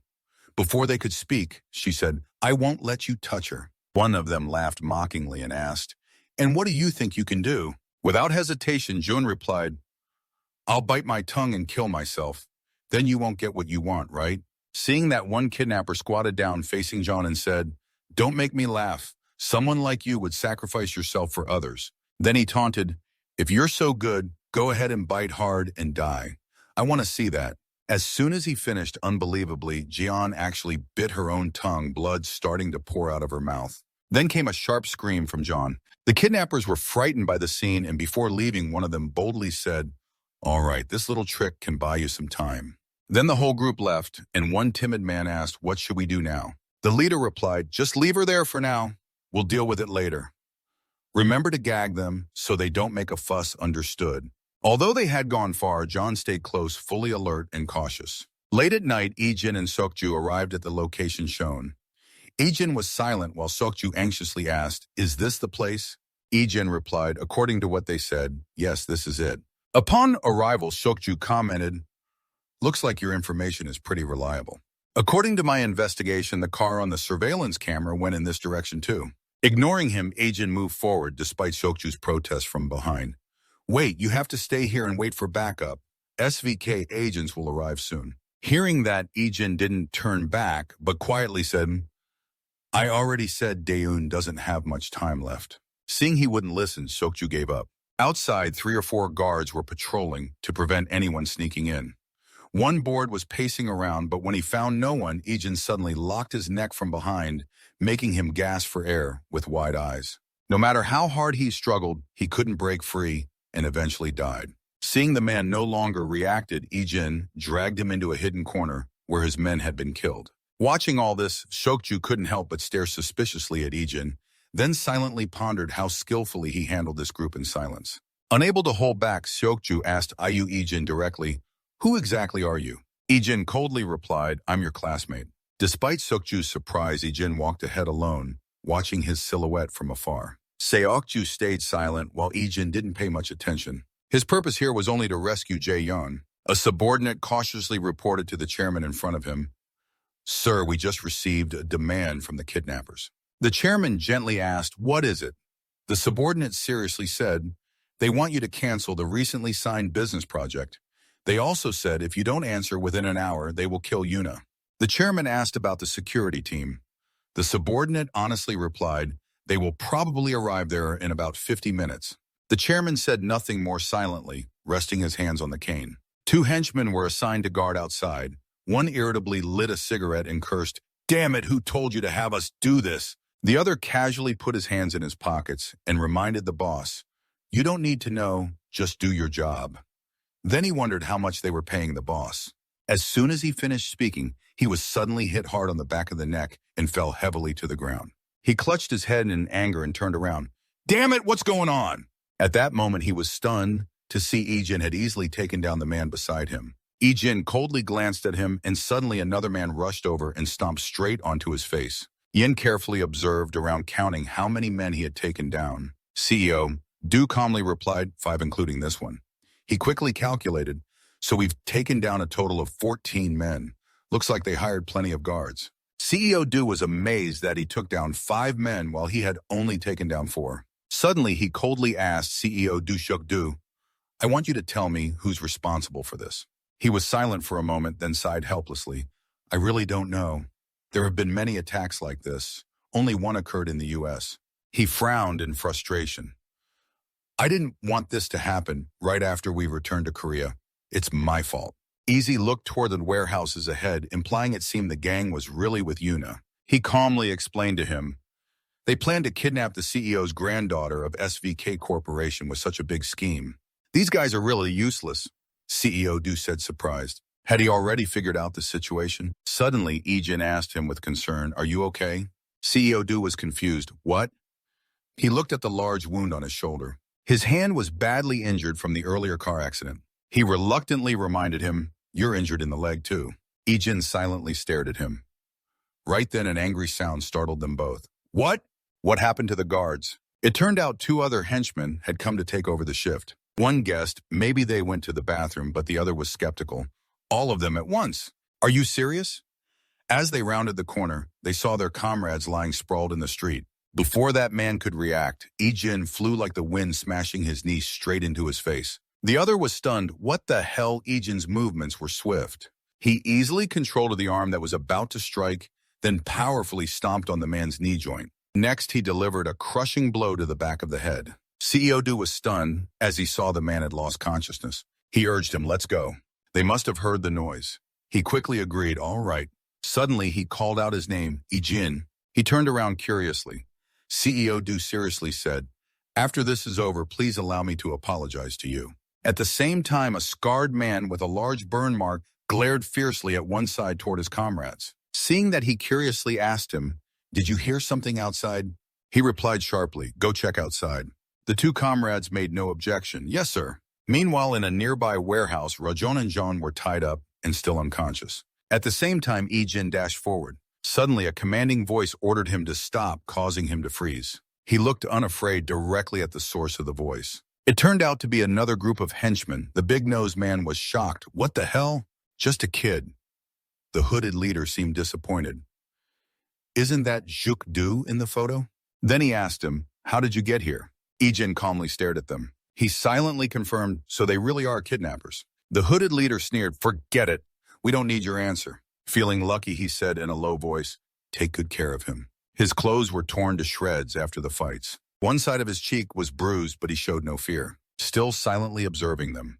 On the other side, Seokju quickly jumps through the window into a warehouse. He carefully hides and assesses the situation. Fortunately, he found Rajon and John. There they are. Ms. Du cautiously looks around. It seems no one is nearby.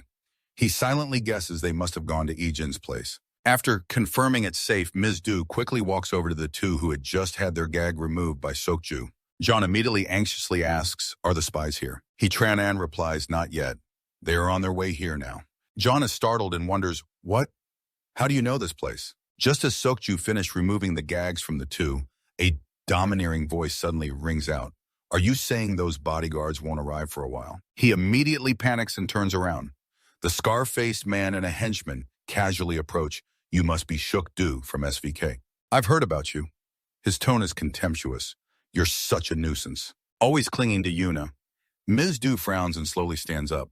The scar-faced man's gaze is fierce and full of killing intent. I don't know how you found us, but it's a huge mistake to come here alone without backup. After saying that, the henchman behind lunges forward swiftly. Ms. Du dodges to the side, avoiding the powerful punch from him. He swings his arm to counterattack. The man leans his head back to evade. He punches again towards CEO Du. He quickly raises his hand to block in front of CEO Du, both defending and silently confirming this guy Jin was right. He's not stupid like the others. Seizing the right moment, he strikes the man straight in the face. Too bad the man isn't an easy opponent either. Very quickly, he defends and blocks the blow. Ms. Du finds an opening and forcefully punches him in the stomach. The man grimaces in pain, eyes wide. Thua Tang rushes forward. Ms. Du spins a kick that hits his face. He clenches his teeth in anger. The man tightens his fists but hasn't attacked yet. Ms. Du comes up behind and drives her knee hard into his mid-back. He can't take it anymore and kneels down. The scar-faced man looks very pleased and praises. I heard you were trained as a bodyguard since you were a kid. Impressive. Rajon and Jeon also can't help but be stunned watching the fight. The scar-faced man suddenly speaks cryptically. But this battle won't be so easy. Ms. Du is confused. What? Suddenly, the sharp clang of metal rings out in the silent air. John is stunned, speechless. Drops of dark red blood fall onto the cold floor. Ms. Du looks shocked as wounds suddenly appear on her body. The scar-faced man remains very calm. He sneers disdainfully. So you thought we'd fight barehanded? That's why people like you are so easy to defeat. Then he turns and orders his henchmen, hurry up and take him out. We have to move the base before the bodyguards arrive. The henchman obeys, tightening his grip on his knife and rushing forward. He continuously slashes wildly at any part of CEO Du's body. He struggles to dodge the vital spots but can't avoid them all. CEO Du helplessly raises his hand to block. Damn it, I can't move easily because the initial wound is too deep. Just then, the scar-faced man throws a knife while threatening, I should also take good care of that lady over there. Seokju looks over in fear. What to Zeon is startled and frightened. The scar-faced man's cold glare stares right at her. Zeon uses her body to shield the front. Dazeon shouts, no! Unfortunately, the sharp knife still fiercely lunges forward. Suddenly drops of blood splatter before Dazeon's eyes. She is shocked and scared, tears silently streaming down uncontrollably. It turns out Seokju had run over to block that knife for her. He painfully collapses. The other two anxiously call Shukdu, but he has no strength to respond. He can only grit his teeth and endure. The scar-faced man sighs, watching the hero save the beauty. He mocks, how stupid. Then he orders his henchmen to leave Yuna alone. Kill those two. The henchman immediately replies, understood. Suddenly a noise draws the scar-faced man's attention. Rajon and Joan also look over there. Only Jin was seen standing tall and aloof, backlit outside the door. Blood splattered everywhere. The defeated henchman lay sprawled in one spot. Jin's face was cold. His expressionless eyes stared straight inside. At the entrance of a bar club, two henchmen stood guard. A voice from inside called out, "Boss." It seemed this matter was somehow related to the Goshong faction. A henchman standing respectfully next to Cha Du-sik reported, but it seemed they didn't know what they'd gotten pulled into. Cha Du-sik calmly lit a cigarette. Usually they didn't think things through before taking jobs, so it wasn't surprising. Suddenly a henchman called him boss. He wondered aloud, "You're talking about those high school kids, right? Why would that brat help?" Cha Du-sik didn't understand his meaning. "What?" The henchman explained more clearly. "Doesn't this worry you? The weaknesses of Kim O-Ewan we gathered were all revealed by that brat." Cha Du-sik sighed, folding his arms and leaning back in his chair. He looked very helpless. "What can I do? I'm just not good enough, so I lost to a bunch of high school kids. We were the ones who struck first to get revenge, so we can't let anger cloud our heads." The henchman remained puzzled. "But you're still helping them. That's a bit..." Cha Du-sik furrowed his brow and said nothing more. Then suddenly he smiled self-mockingly. He asked the henchman jokingly, "So what do you want me to do? My sister's been kidnapped." The henchman lowered his voice, realizing there was no arguing. "Ah, yes." Back to Ijin's side. The scar-faced man coldly glanced at Seok-ju, who clenched his teeth, looking in that direction. And of course, Da-jeon and John A were no exception. Ijin's face showed no expression. He calmly faced all those eyes. The scar-faced man spoke. "Who's that brat in front of him?" John A was surprised. Ayu Igen Ra-jeon was shocked enough to call him unconsciously. The scar-faced man clearly heard it. Curious, he asked, "You?" Then suddenly he covered his face and burst out laughing as if something was very funny. Immediately afterward, his eyes filled with sarcastic, killing intent. "Oh, so you're the brother looking for your kidnapped sister? How stupid." Ijin ignored him. Ijin turned to Da-jeon and asked John, "Are you hurt anywhere?" She didn't answer his question, only fearfully crying and shouting a warning, "Run, it's dangerous here." Ijin remained calm, looking at Jin. A beside him, silently blaming himself for putting two innocent people in danger. Thinking that she immediately spoke, negotiating with the scar-faced man, "You've already captured me, isn't that enough? I'll go along quietly, so please release the others." Thinking that she immediately spoke up to negotiate with the scar-faced guy, "You only need to catch me, that's enough. I will obediently go with you, so please release all of them. I will also cooperate fully with you." But the scar-faced guy was indifferent. He disdainfully asked back, "Why should I listen to you?" Wow. Anyway, at that moment, the scar-faced man lost patience and ordered his henchman, "It's taking too long, kill him first." The henchman pointed his knife at Ijin and replied obediently. Ijin's gaze grew serious as the henchman lunged to attack. Ijin raised his hand to block and simultaneously dodged to the side. He grabbed the hand holding the knife and without hesitation forcefully stabbed the blade back into the attacker's chest. The scar-faced man frowned deeply. CEO Du watched every move closely. John A was utterly shocked. Ijin's sharp eyes and gentle voice called out, "Here, John." John stared at him in astonishment. He kindly reminded her to close her eyes. John immediately obeyed. She trembled and tightly shut her eyes. In that moment, Ijin moved like a shadow. He struck swiftly and continuously, blood splattering everywhere. The henchman screamed in pain, clutching his arm that was slashed deeply, then collapsed to the ground. His whole body was covered with wounds, some severe, some mild.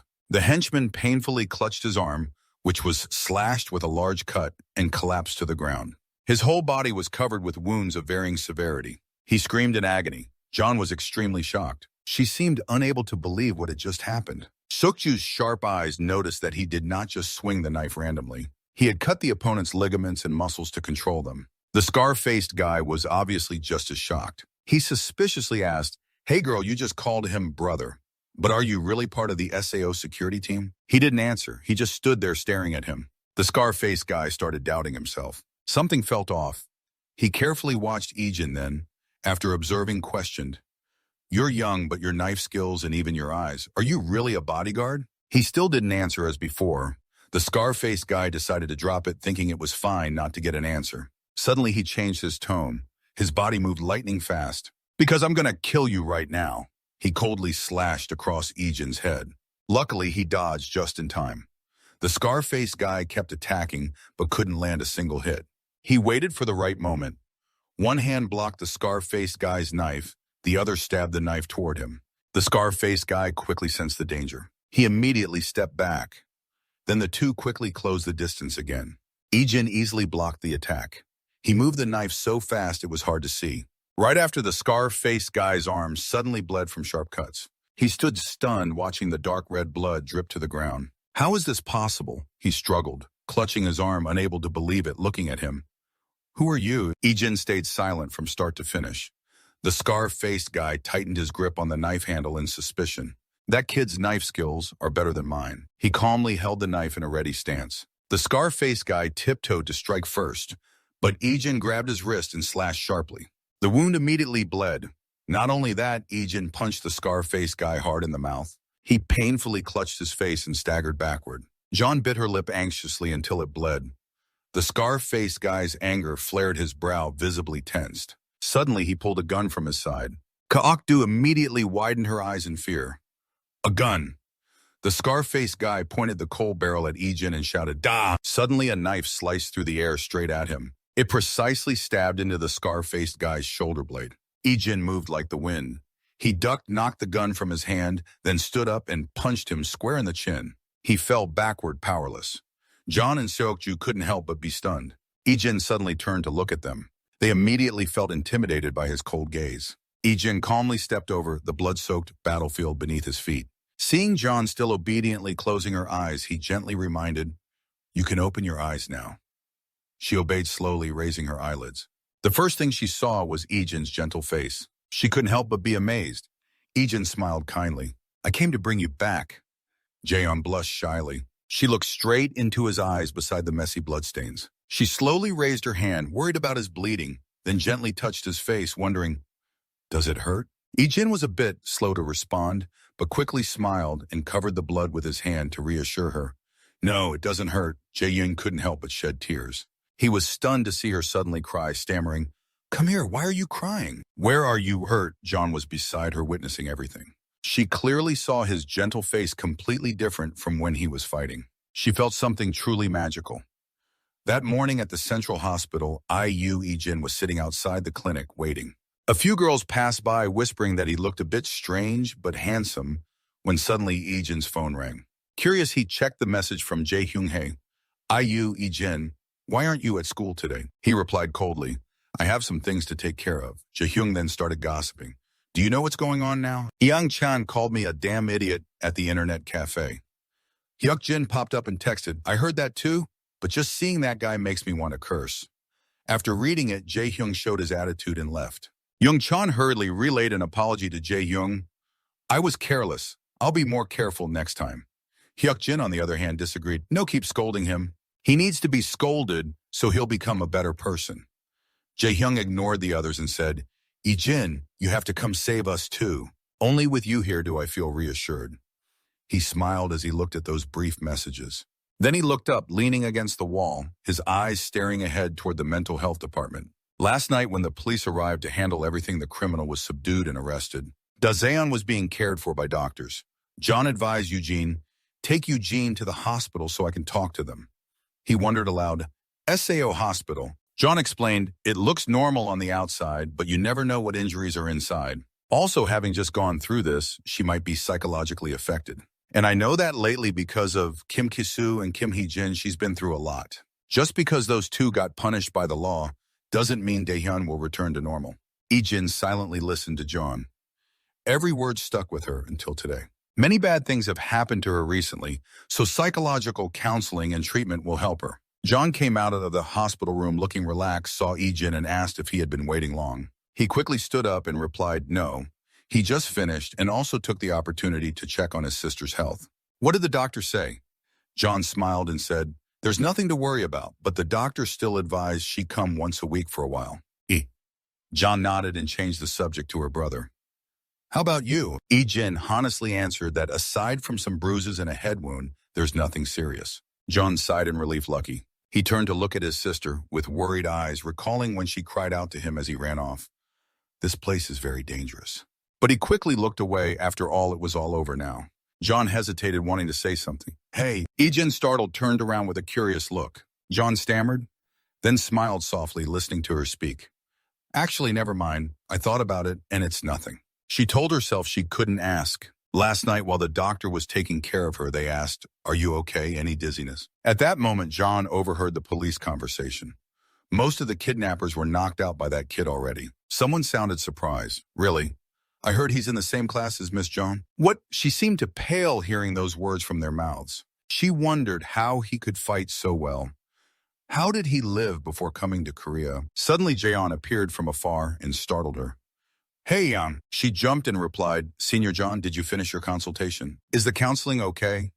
She was a bit shy but answered yes. She heard the doctor say you helped her get free treatment. You didn't have to do that. John looked puzzled and asked, what do you mean? Because of you, I got into that trouble. John quickly waved it off. No, not at all. John felt guilty thinking about the John family. I'm really sorry. The girl understandingly said, don't be like that. You apologized to me yesterday. You're also a victim. At that moment, Ijin stared intently at the person in front of her. The main subject was the bodyguard beside John. He kept his naturally serious expression. Ijin had no reaction either. Suddenly, John mentioned him. Ijin, you got checked too, right? He replied with a simple yes. John then complained about her brother. At first, he said he wouldn't get checked, but I told him if he didn't, I wouldn't either. That's when he finally went for the checkup. John looked worried. Really? John suddenly remembered someone and quickly asked Senior Sokju, is at this hospital too, right? She answered yes. John was very happy and suggested to everyone, Oppa, let's go visit him. Ijin stayed silent, offering no objections. At Sokju's hospital room, Jun loudly surprised him. Thank you, I was too shocked yesterday to greet you properly, sorry. Sokju, still recovering, replied, oh, it's okay. But John still anxiously asked again, are you okay? Sokju gently answered, yeah, I'm feeling better now.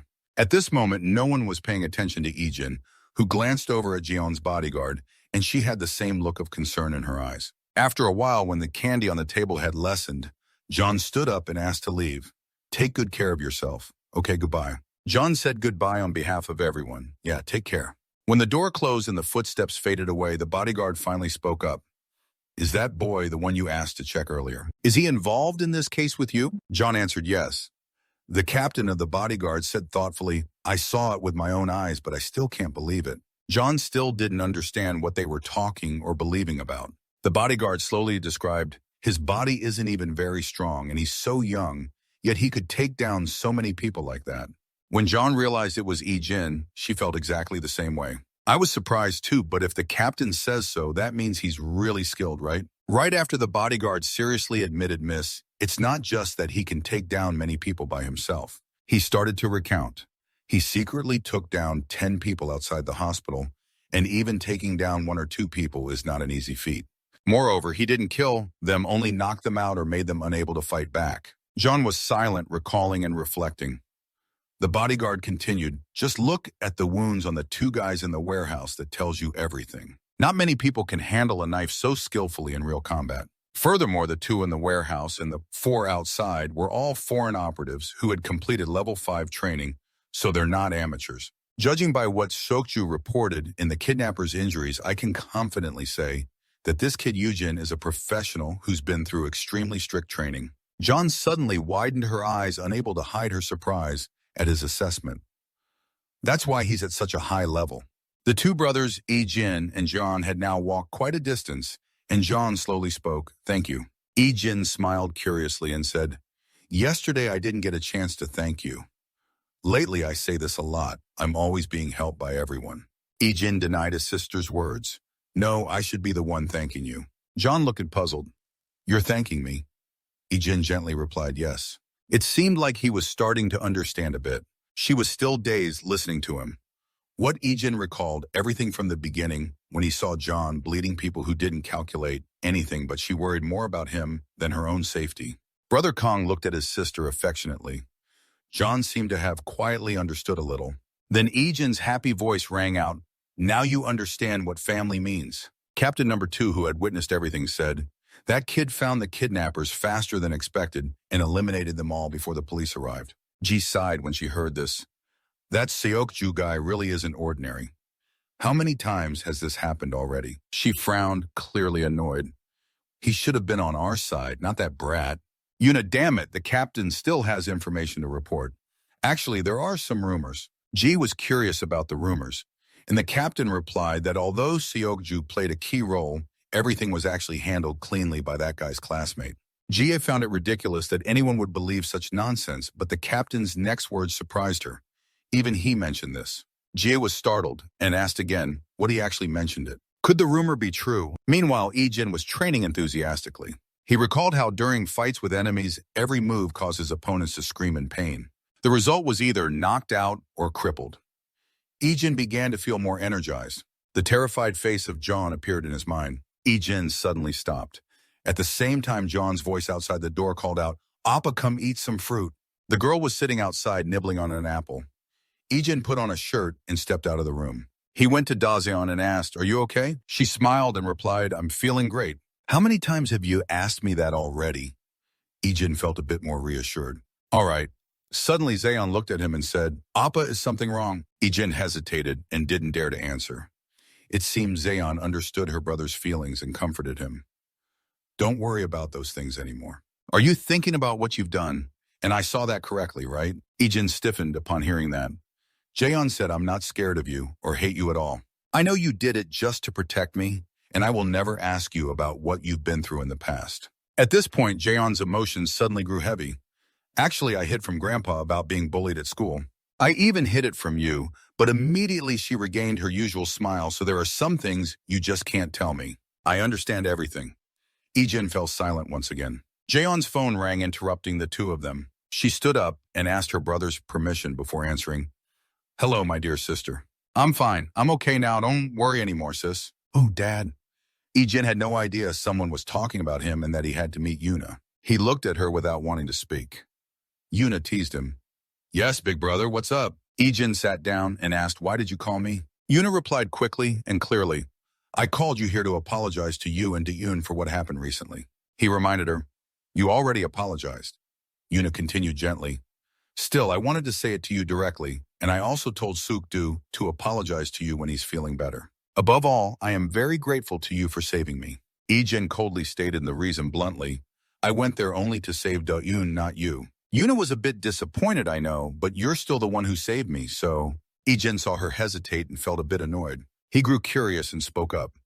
"You said you called me here just to say these useless things." Yuna did not hide anything and revealed that I won't send anyone to investigate your background anymore. Seeing his eyes darken, she became confused. "Why are you looking at me like that?" Yuna sighed and honestly said, "Honestly, I can't stop doubting after seeing your fake file.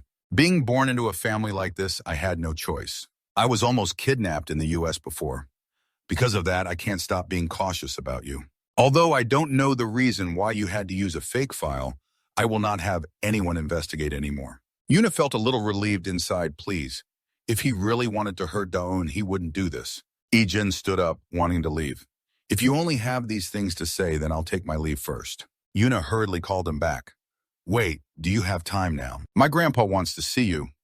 Ijin turned and replied, "Your grandpa doesn't need to trouble himself like this. Saving you was an unintended matter." Yuna gazed after him without blinking. At night in an alley, Ijin ran into someone he knew. If he's not mistaken, that was a subordinate of Cha Josik. He looked miserable, covered in blood, but Ijin wasn't quite sure and stepped forward to ask, "You are..." But he cut him off. "Damn you, it's all your fault." Ijin didn't understand a thing. The subordinate continued fiercely, "Boss Ijin has been targeted after that incident with the politician.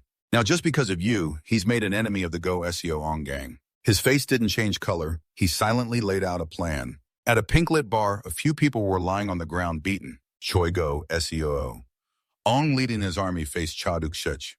"Why don't you just surrender obediently and admit your foolish actions?" Duk-shich sneered at Choi Go Seo. What are you barking about? Now I'm alone and you still have to bring this pack of wild dogs." The pale-faced man following Go Seo Ong laughed and said, "And you dare to confront Congressman Kim and the other representatives. Furthermore, you dare to oppose the Go Seo Ong gang." Duk-shich squinted at him. "Oppose my ass. I just want to teach those fools that they should think before they act." Go Seo Ong, hot-tempered, yelled at this madman and ordered his men to tear him apart. Duk-shich still had some strength to dodge one guy, then gave the little guy a slap that twisted his cheek. The next guy threw a god fist punch but missed and fell flat on his face. The result was that he had to go to the dentist for treatment. That guy was seriously injured by him and rolled back to where he came from. Duk-shich's eyes clearly showed cruelty and cold-bloodedness. Go Seo Ong felt annoyed and shrugged. His subordinates decided on a council, but it was insignificant. A stick lurked behind. Someone had used it to sneakily hit Duk-shich in the back. Although it hurt a bit, he quickly fought back, giving him a loving punch. One fell, another rose. They showed no signs of fear or nervousness. Dusik on defense wondered if there were many more. Where were they all coming from to be this many? It seemed like today was his funeral. He suddenly smiled. And what about that kid? Later, could he protect his little sister alone? Outside, the guards quickly stopped a motorcycle rushing into this territory. That brat who let you park here just as he finished a kick hit his face. The others saw this and were annoyed. What's going on? Ijin appeared and started an epic battle with flying kicks and punches. Ijin got off the bike. The guards were itching for a fight with him. Ben cursed that damn dog. Unexpectedly, that dog caught up to his movements. Ijin punched him, fixing his nose. The remaining fools were shocked speechless.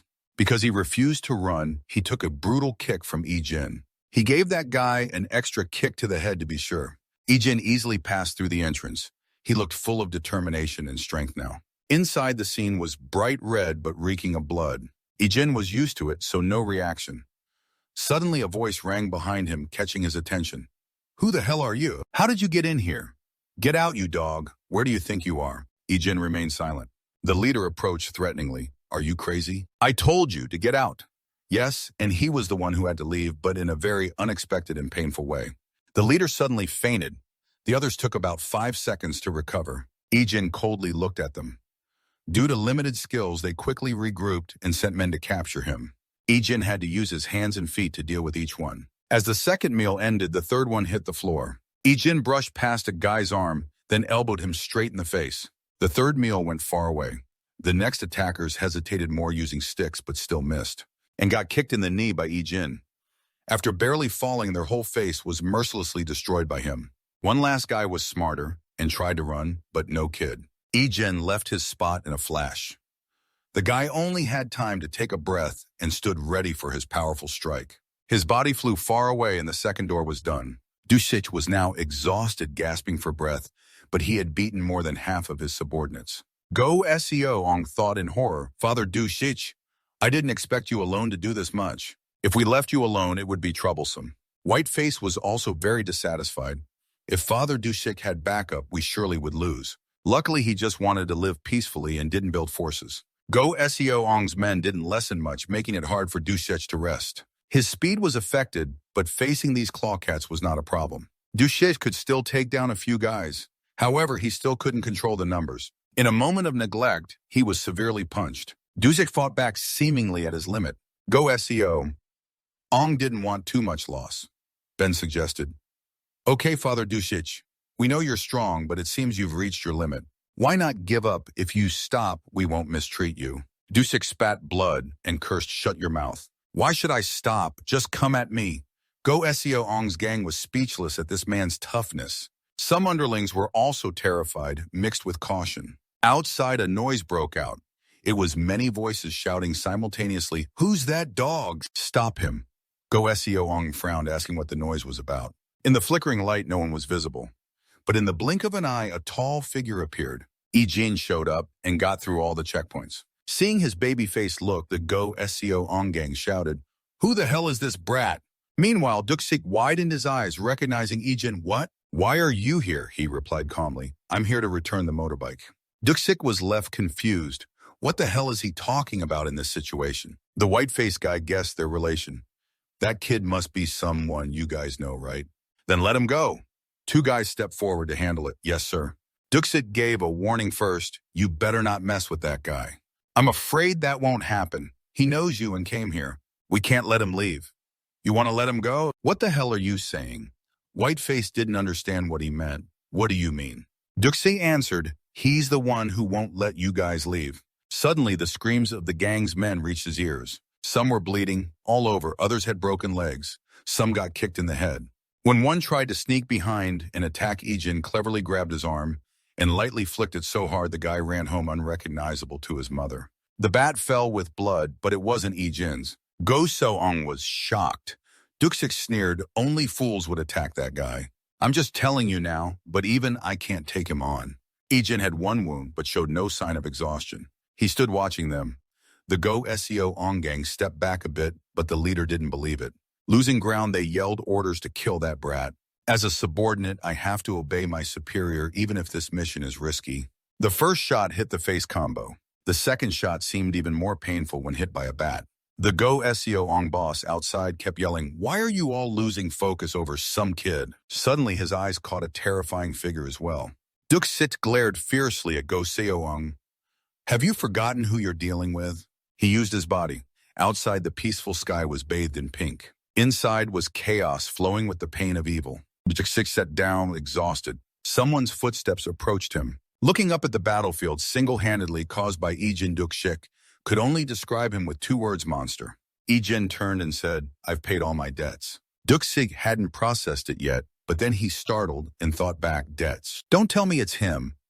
He didn't forget to ask about the Jeon family. "How's your sister?" Ijin replied, "Thanks to you, I saved her just in time at the hospital." "Hey, Mr.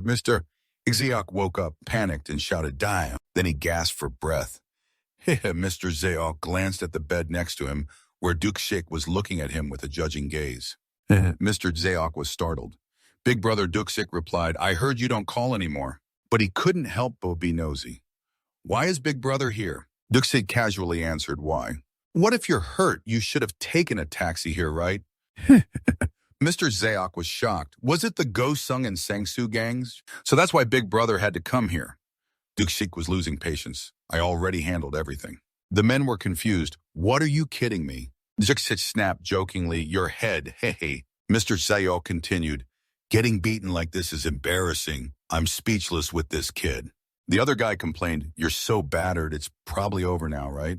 Duxik had no time to hit the loose-mouthed guy in front of him, just asked, "I heard you went looking for that guy and called the guys over." Mr. Zeok remembered. "Which kid?" "The high school kid," Duxik answered. "Yeah." He vaguely recounted, "I was heading to the store when I got attacked. I acted it out well, so I went looking for him, but I didn't see anything and still got beaten. After getting hit, all I remember is that the milk-mouthed kid knocked me out and I was taken to the hospital." Duxik shared, "The Go-sung and Sangsu gangs all rushed over. I thought I was about to meet my ancestors. That kid appeared, and in the blink of an eye, he took down everyone there and said, 'I've repaid your debt,' then just walked away." With a big grin, Mr. Zeok's eyes lit up. "So cool, man." Duxik smiled in agreement. "Yeah, that's exactly what I thought at the time." The subordinate was very curious. "Who the hell is that monster kid anyway?" Duxik squinted. "He's just a high school student, a very ordinary kid." A ball was kicked. Ijin's eyes followed intently. He carefully measured and caught it cleanly, but the referee called a handball foul on Ijin.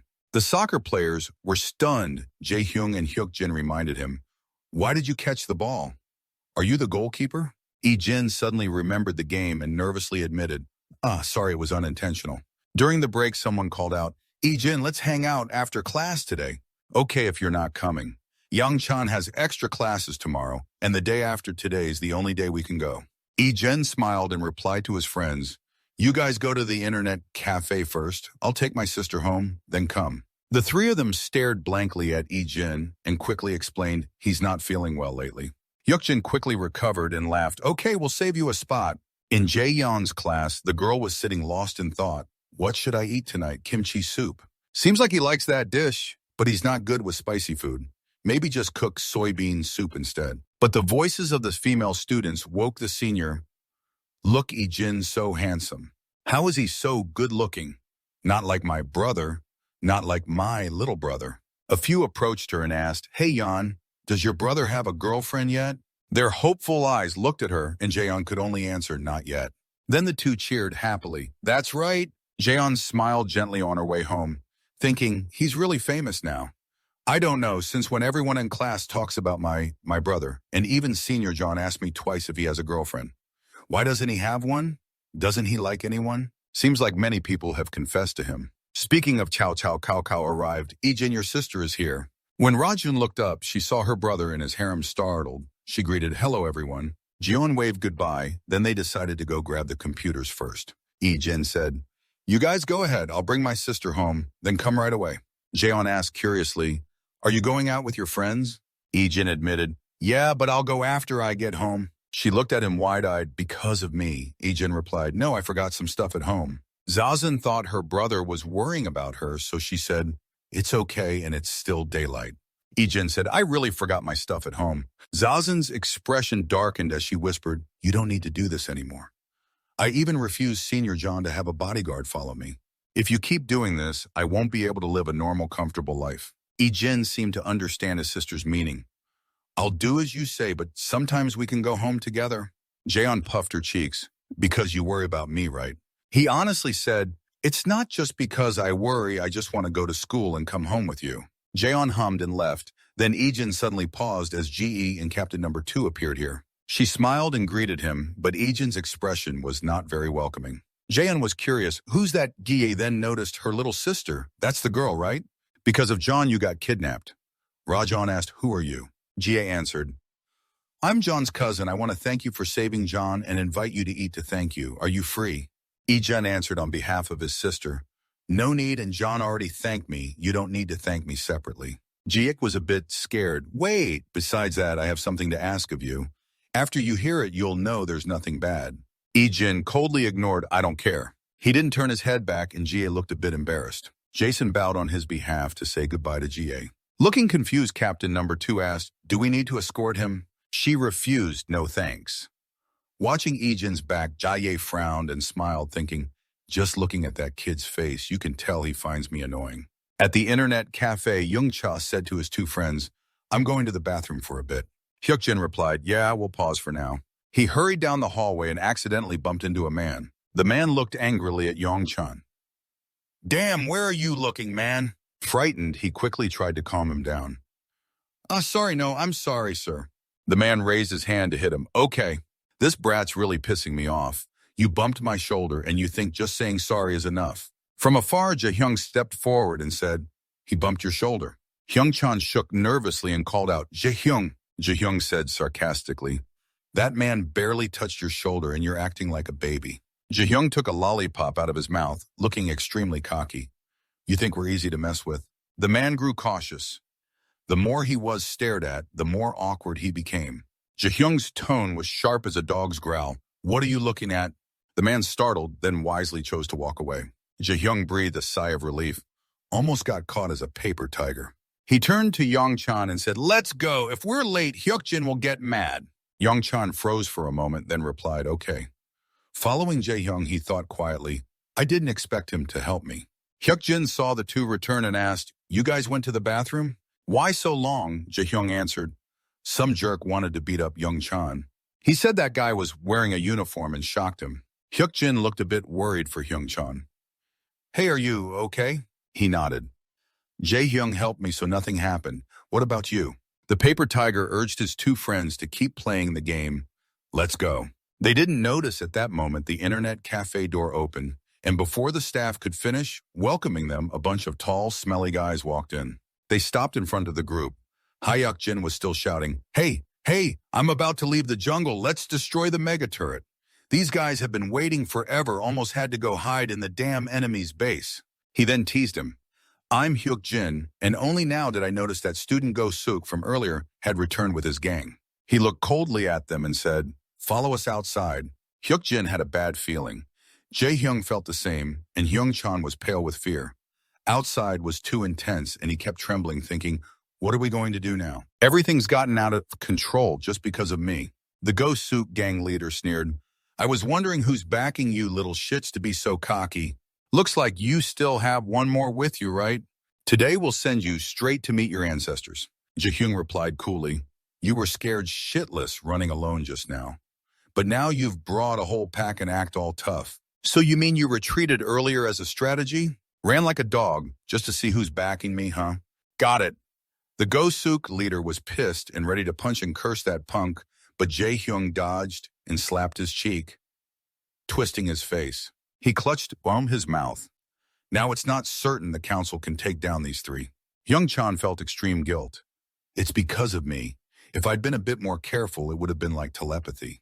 Jaehyung suddenly spoke to reassure him.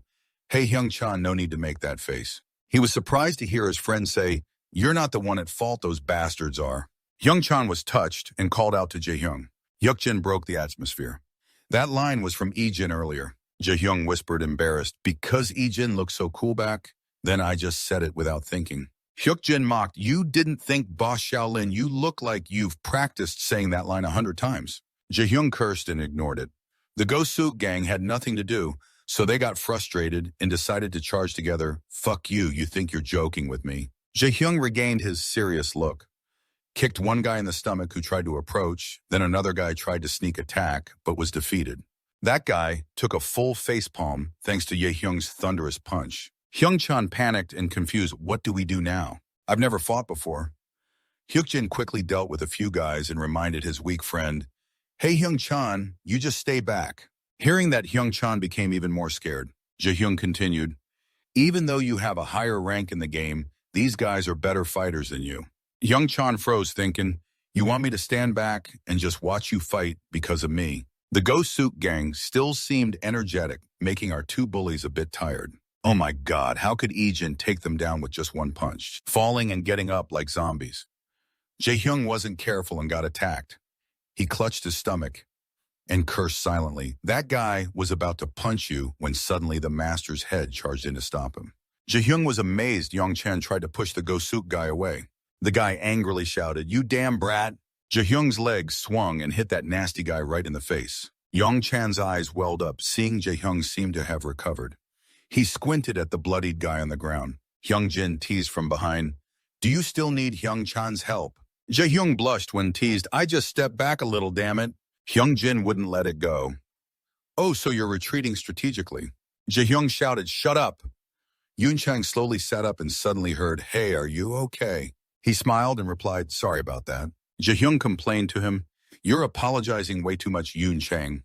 Well, Jae-hyung pretending to be Ijin and acting cool wasn't your fault. Ijin approached from afar, pressing his phone with confusion. Where's everyone? No one answered. The call of his friends reached his ears as Ijin. Jae-hyung bragged about their feat. You're late, you missed the good part. The Go-Suk tech gang started trouble, and we outnumbered them 3-6. Ijin wasn't too surprised.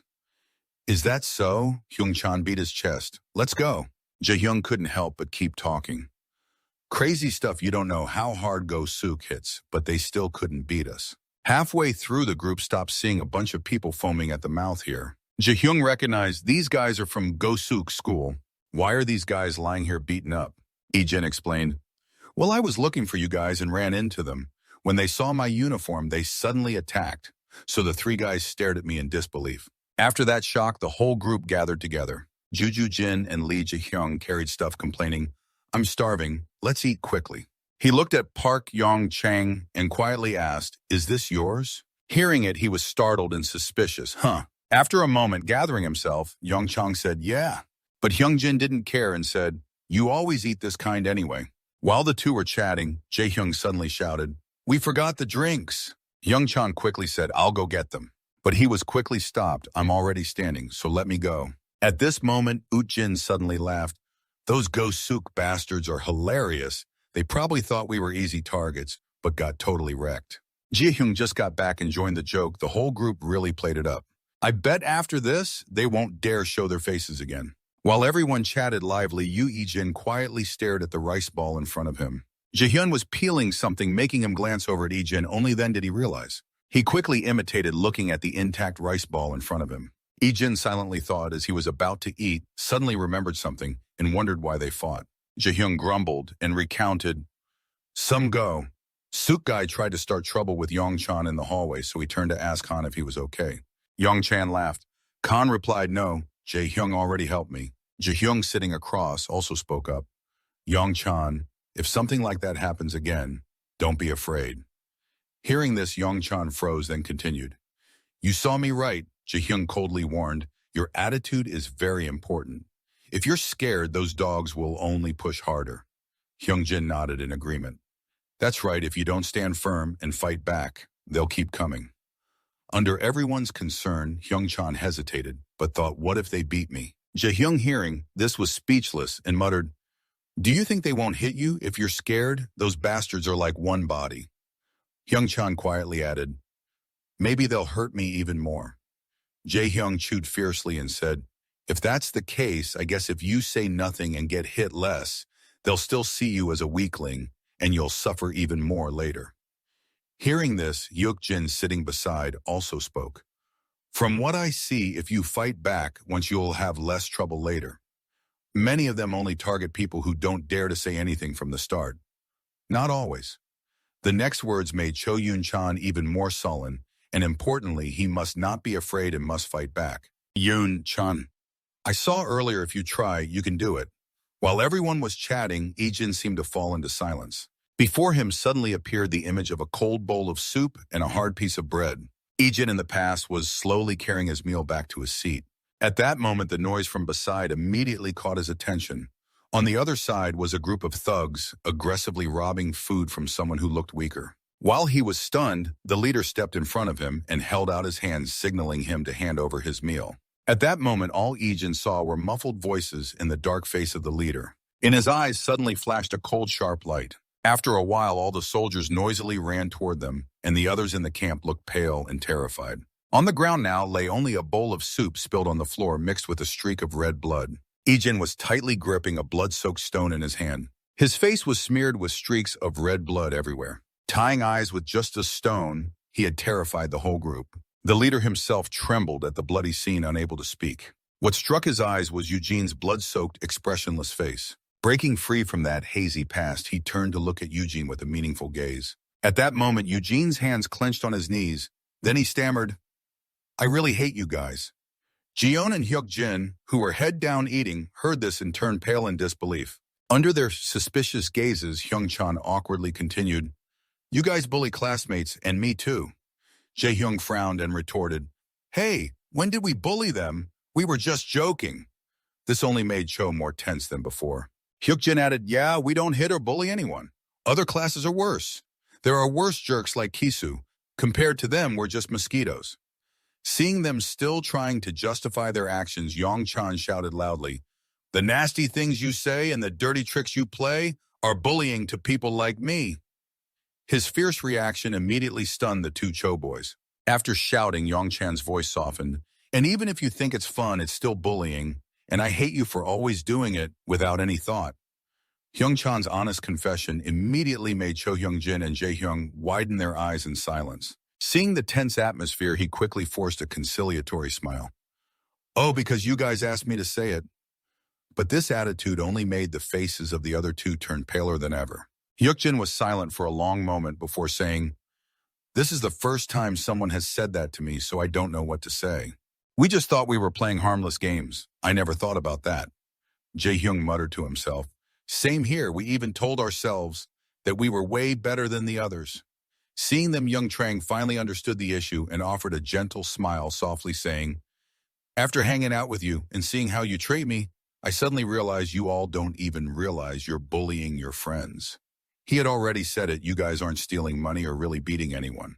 Jae-hyung hesitated before saying, "Sorry about that." Hyuk-jin added, "I'm really sorry too. Maybe saying sorry now won't change anything, but it's all I can say." All their apologies were quietly noted by Yong-chan. Contrary to the heavy atmosphere nearby at this moment, Ijin was focused on opening a rice ball, but unfortunately it slipped and fell, landing flat at his feet. In an instant, Ijin's expression became stranger than ever. His action also caught the attention of the three people over there. Immediately, loud protests followed. "Hey, what are you doing? Don't eat that." The scene then shifted to outside the SVK Corporation. Inside the office, Shin Ji-ye was sitting and doing something. Just then, a confused voice called from outside, "Miss, please wait a moment." Quickly, Shin John entered, face full of annoyance. Jia smiled softly and asked, "Oh, what are you doing here, John?" Before she could finish, John shouted, "Sister." She looked surprised and said quietly, "Oh my, you just showed up and you're yelling too, John." Angrily questioning, "Why did I hear you're investigating Ijin?" Jia, though knowing, still asked deliberately, "What do you mean you're also investigating him because he's suspicious, right?" John snapped back, annoyed. "I did a little investigating, but I promised I wouldn't anymore, so I stopped right away." Hearing this, her expression darkened. "You have no idea how people like us survive. Have you forgotten what happened to you, John?" She hurried to respond, but before she could finish, Jia cut her off. "Just because he saved you doesn't mean he's trustworthy. Is there someone in your class who faked all their past, and you're telling me not to investigate?" This made John's face turn pale again. At this moment, the captain of Team 2 spoke up. "I understand how you feel, Miss John, but even the school has to investigate because the information he sent to the school where the descendants of the SVK group enroll is all fake." Seeing John silent, the captain of Team BA behind sighed. Jia then laughed and said, Actually, I'm glad you came here. Looks like there's going to be a call soon. Hearing that, John looked very confused and asked back, a call? The captain of Team 2 immediately continued. It took a lot of time to find information about Jin, but we contacted higher-ups to investigate. GA laughed and asked, John, aren't you curious? Looking at GA's serious face, she went on about who that person really is. Yuna thought for a moment, then replied, no, I'm not curious at all. She silently thought, Jin saved my life. That's enough. Her calm demeanor made GA frown in displeasure. Just as the tension reached its peak, the phone suddenly rang, drawing everyone's attention. Hearing it, GA smiled confidently and said, let's listen together. Without hesitation, she answered, this is Shin-GA. The voice on the other end immediately replied, we're calling regarding the information you requested. Upon hearing this, John froze, filled with worry. GA smiled softly with satisfaction. Finally, we know who he is, she continued. Yes, but this is harder than I thought so. However, the next words from the other end made GE pale and anxious. Orders from above are for SVK to immediately stop the investigation on EZ. The captains of teams 2 and 3 were stunned by this command. GA angrily roared, what the hell are you talking about? Setting aside that guy. However, the person on the other end cut her off. Considering the relationship between the government and the SVK Corporation, we can only tell you that he is someone the SVK Corporation must not interfere with. The same voice echoed firmly from the phone. After being separated from his family in the plane crash, he was just someone wanting to reunite with his relatives. The next day in the lush schoolyard, John and Gu Sok-ju walked side by side down the hallway into the classroom. Seeing this, Hyung-jin raised his eyebrow and thought, finally she's back to school. Jae-hyung marveled again. She came only after finishing her work. It seemed John had noticed the focused gazes of all three. Young-chan suddenly locked eyes with her and was puzzled. Why is she looking at me? Meanwhile, Jae-hyung was still telling the story yesterday when we were fighting. At that moment, John suddenly stepped forward and asked, isn't Jin coming to school today? Startled by the question, Young-chan exclaimed, huh? Jin stared blankly, then looked at the empty seat beside him and said, he was just here. Where did he go? Seeing that Jae-hyung calmly explained the teacher called him earlier, so he left. She asked gloomily, again, really? Saying that both John and the other person returned to their seats. Suddenly, CEO Du raised his phone and announced the chairman has arrived at the school. Hearing that, John was extremely surprised and asked, what? He's here. She hesitated thoughtfully. He's here. He didn't say a word to me. What is he here for? Is he here to see Jin? At the same time, on the other side in the teacher's office, Shin and Guk sat straight and spoke seriously. I've come to personally thank you for refusing to meet me and for saving John. Jin replied, no, I only saved my sister, and Shin-jan just happened to be there too. He smiled softly and continued, I've heard about that, but in the end, it was you who saved John. I apologize for involving your sister, but John has already apologized for that, so you don't need to worry anymore. This attitude and words made Cho and-guk frown dissatisfied and say, then Jin turned his back and left. If that's all, I'm leaving. At that moment, he made a proposal. Could you be John's bodyguard? Hearing that, Jin immediately stopped and replied, that job isn't for a normal high school student like me. As if hearing something funny, Inguk chuckled deeply. Can a normal high school student take down John's kidnapper and a foreign special forces team? He frowned in confusion. There's already an escort team in the SVC Corporation. He shrugged and explained, they can't come to school like you do. Then Inguk added, what about me? That's possible, but John can't live normally if an escort team follows her everywhere. These words made Choan pause and think deeply. Seeing he didn't respond, Inguk continued. And Sukdu asked to withdraw from the bodyguard team a few days ago. He said he no longer had the right to be a bodyguard, so we thought of you. But Eugene disagreed, turning his back and leaving. I don't think I can help. Being rejected 5 times out of 7 made Cho Inguk extremely dissatisfied. He pursed his lips for a moment and said, John isn't the only reason I'm here. The hand gripping the doorknob tightened and then froze. Inguk's calm voice echoed again. I came to thank you for what happened 3 years ago. These words made Choan's face darken as if recalling something. Then Jin immediately turned and looked straight at Inguk. He smiled softly and gently said, finally, I have a chance to thank you. Because of you, I was able to be by my son's side one last time. Jin was very surprised to be thanked, but showed none of it on his face. Then he turned and replied, that was just my duty. Inguk immediately added, but no one dared accept because they said it was too crazy. Jin stood still, listening to his confession. Thanks to you taking the mission, I could reunite with my son. He always speaks of you. At this point, Inguk's stern voice revealed a hint of affection. He's always curious why you became a mercenary, so he made me investigate this. I searched for you, but to no avail. I didn't expect we'd meet like this. John is his daughter. This statement took him back 3 years ago. The voice of that man still echoed in my ears. I have a daughter your age. Remember this. Ijin's eyebrows immediately furrowed. Then he slowly spoke. I can't be a real bodyguard, but if anything happens, I will help. His decision made Inguk ponder for a moment, then he smiled kindly. That's more than enough. While speaking, Inguk suddenly remembered something. Since you're here, let me ask you one more thing. I want to hear your thoughts on the SVK security team. Eugene raised an eyebrow in confusion. What do you mean? He sighed and explained, our security team is extremely arrogant. Arrogant and complacent. They think they were the ones who solved the John kidnapping case. They've become too complacent even though the SVK corporation is getting more dangerous every day. Inguk paused for a moment, then smiled and probed. So, I want to hear your opinion of them. Of course, this isn't for free. This is an official assignment.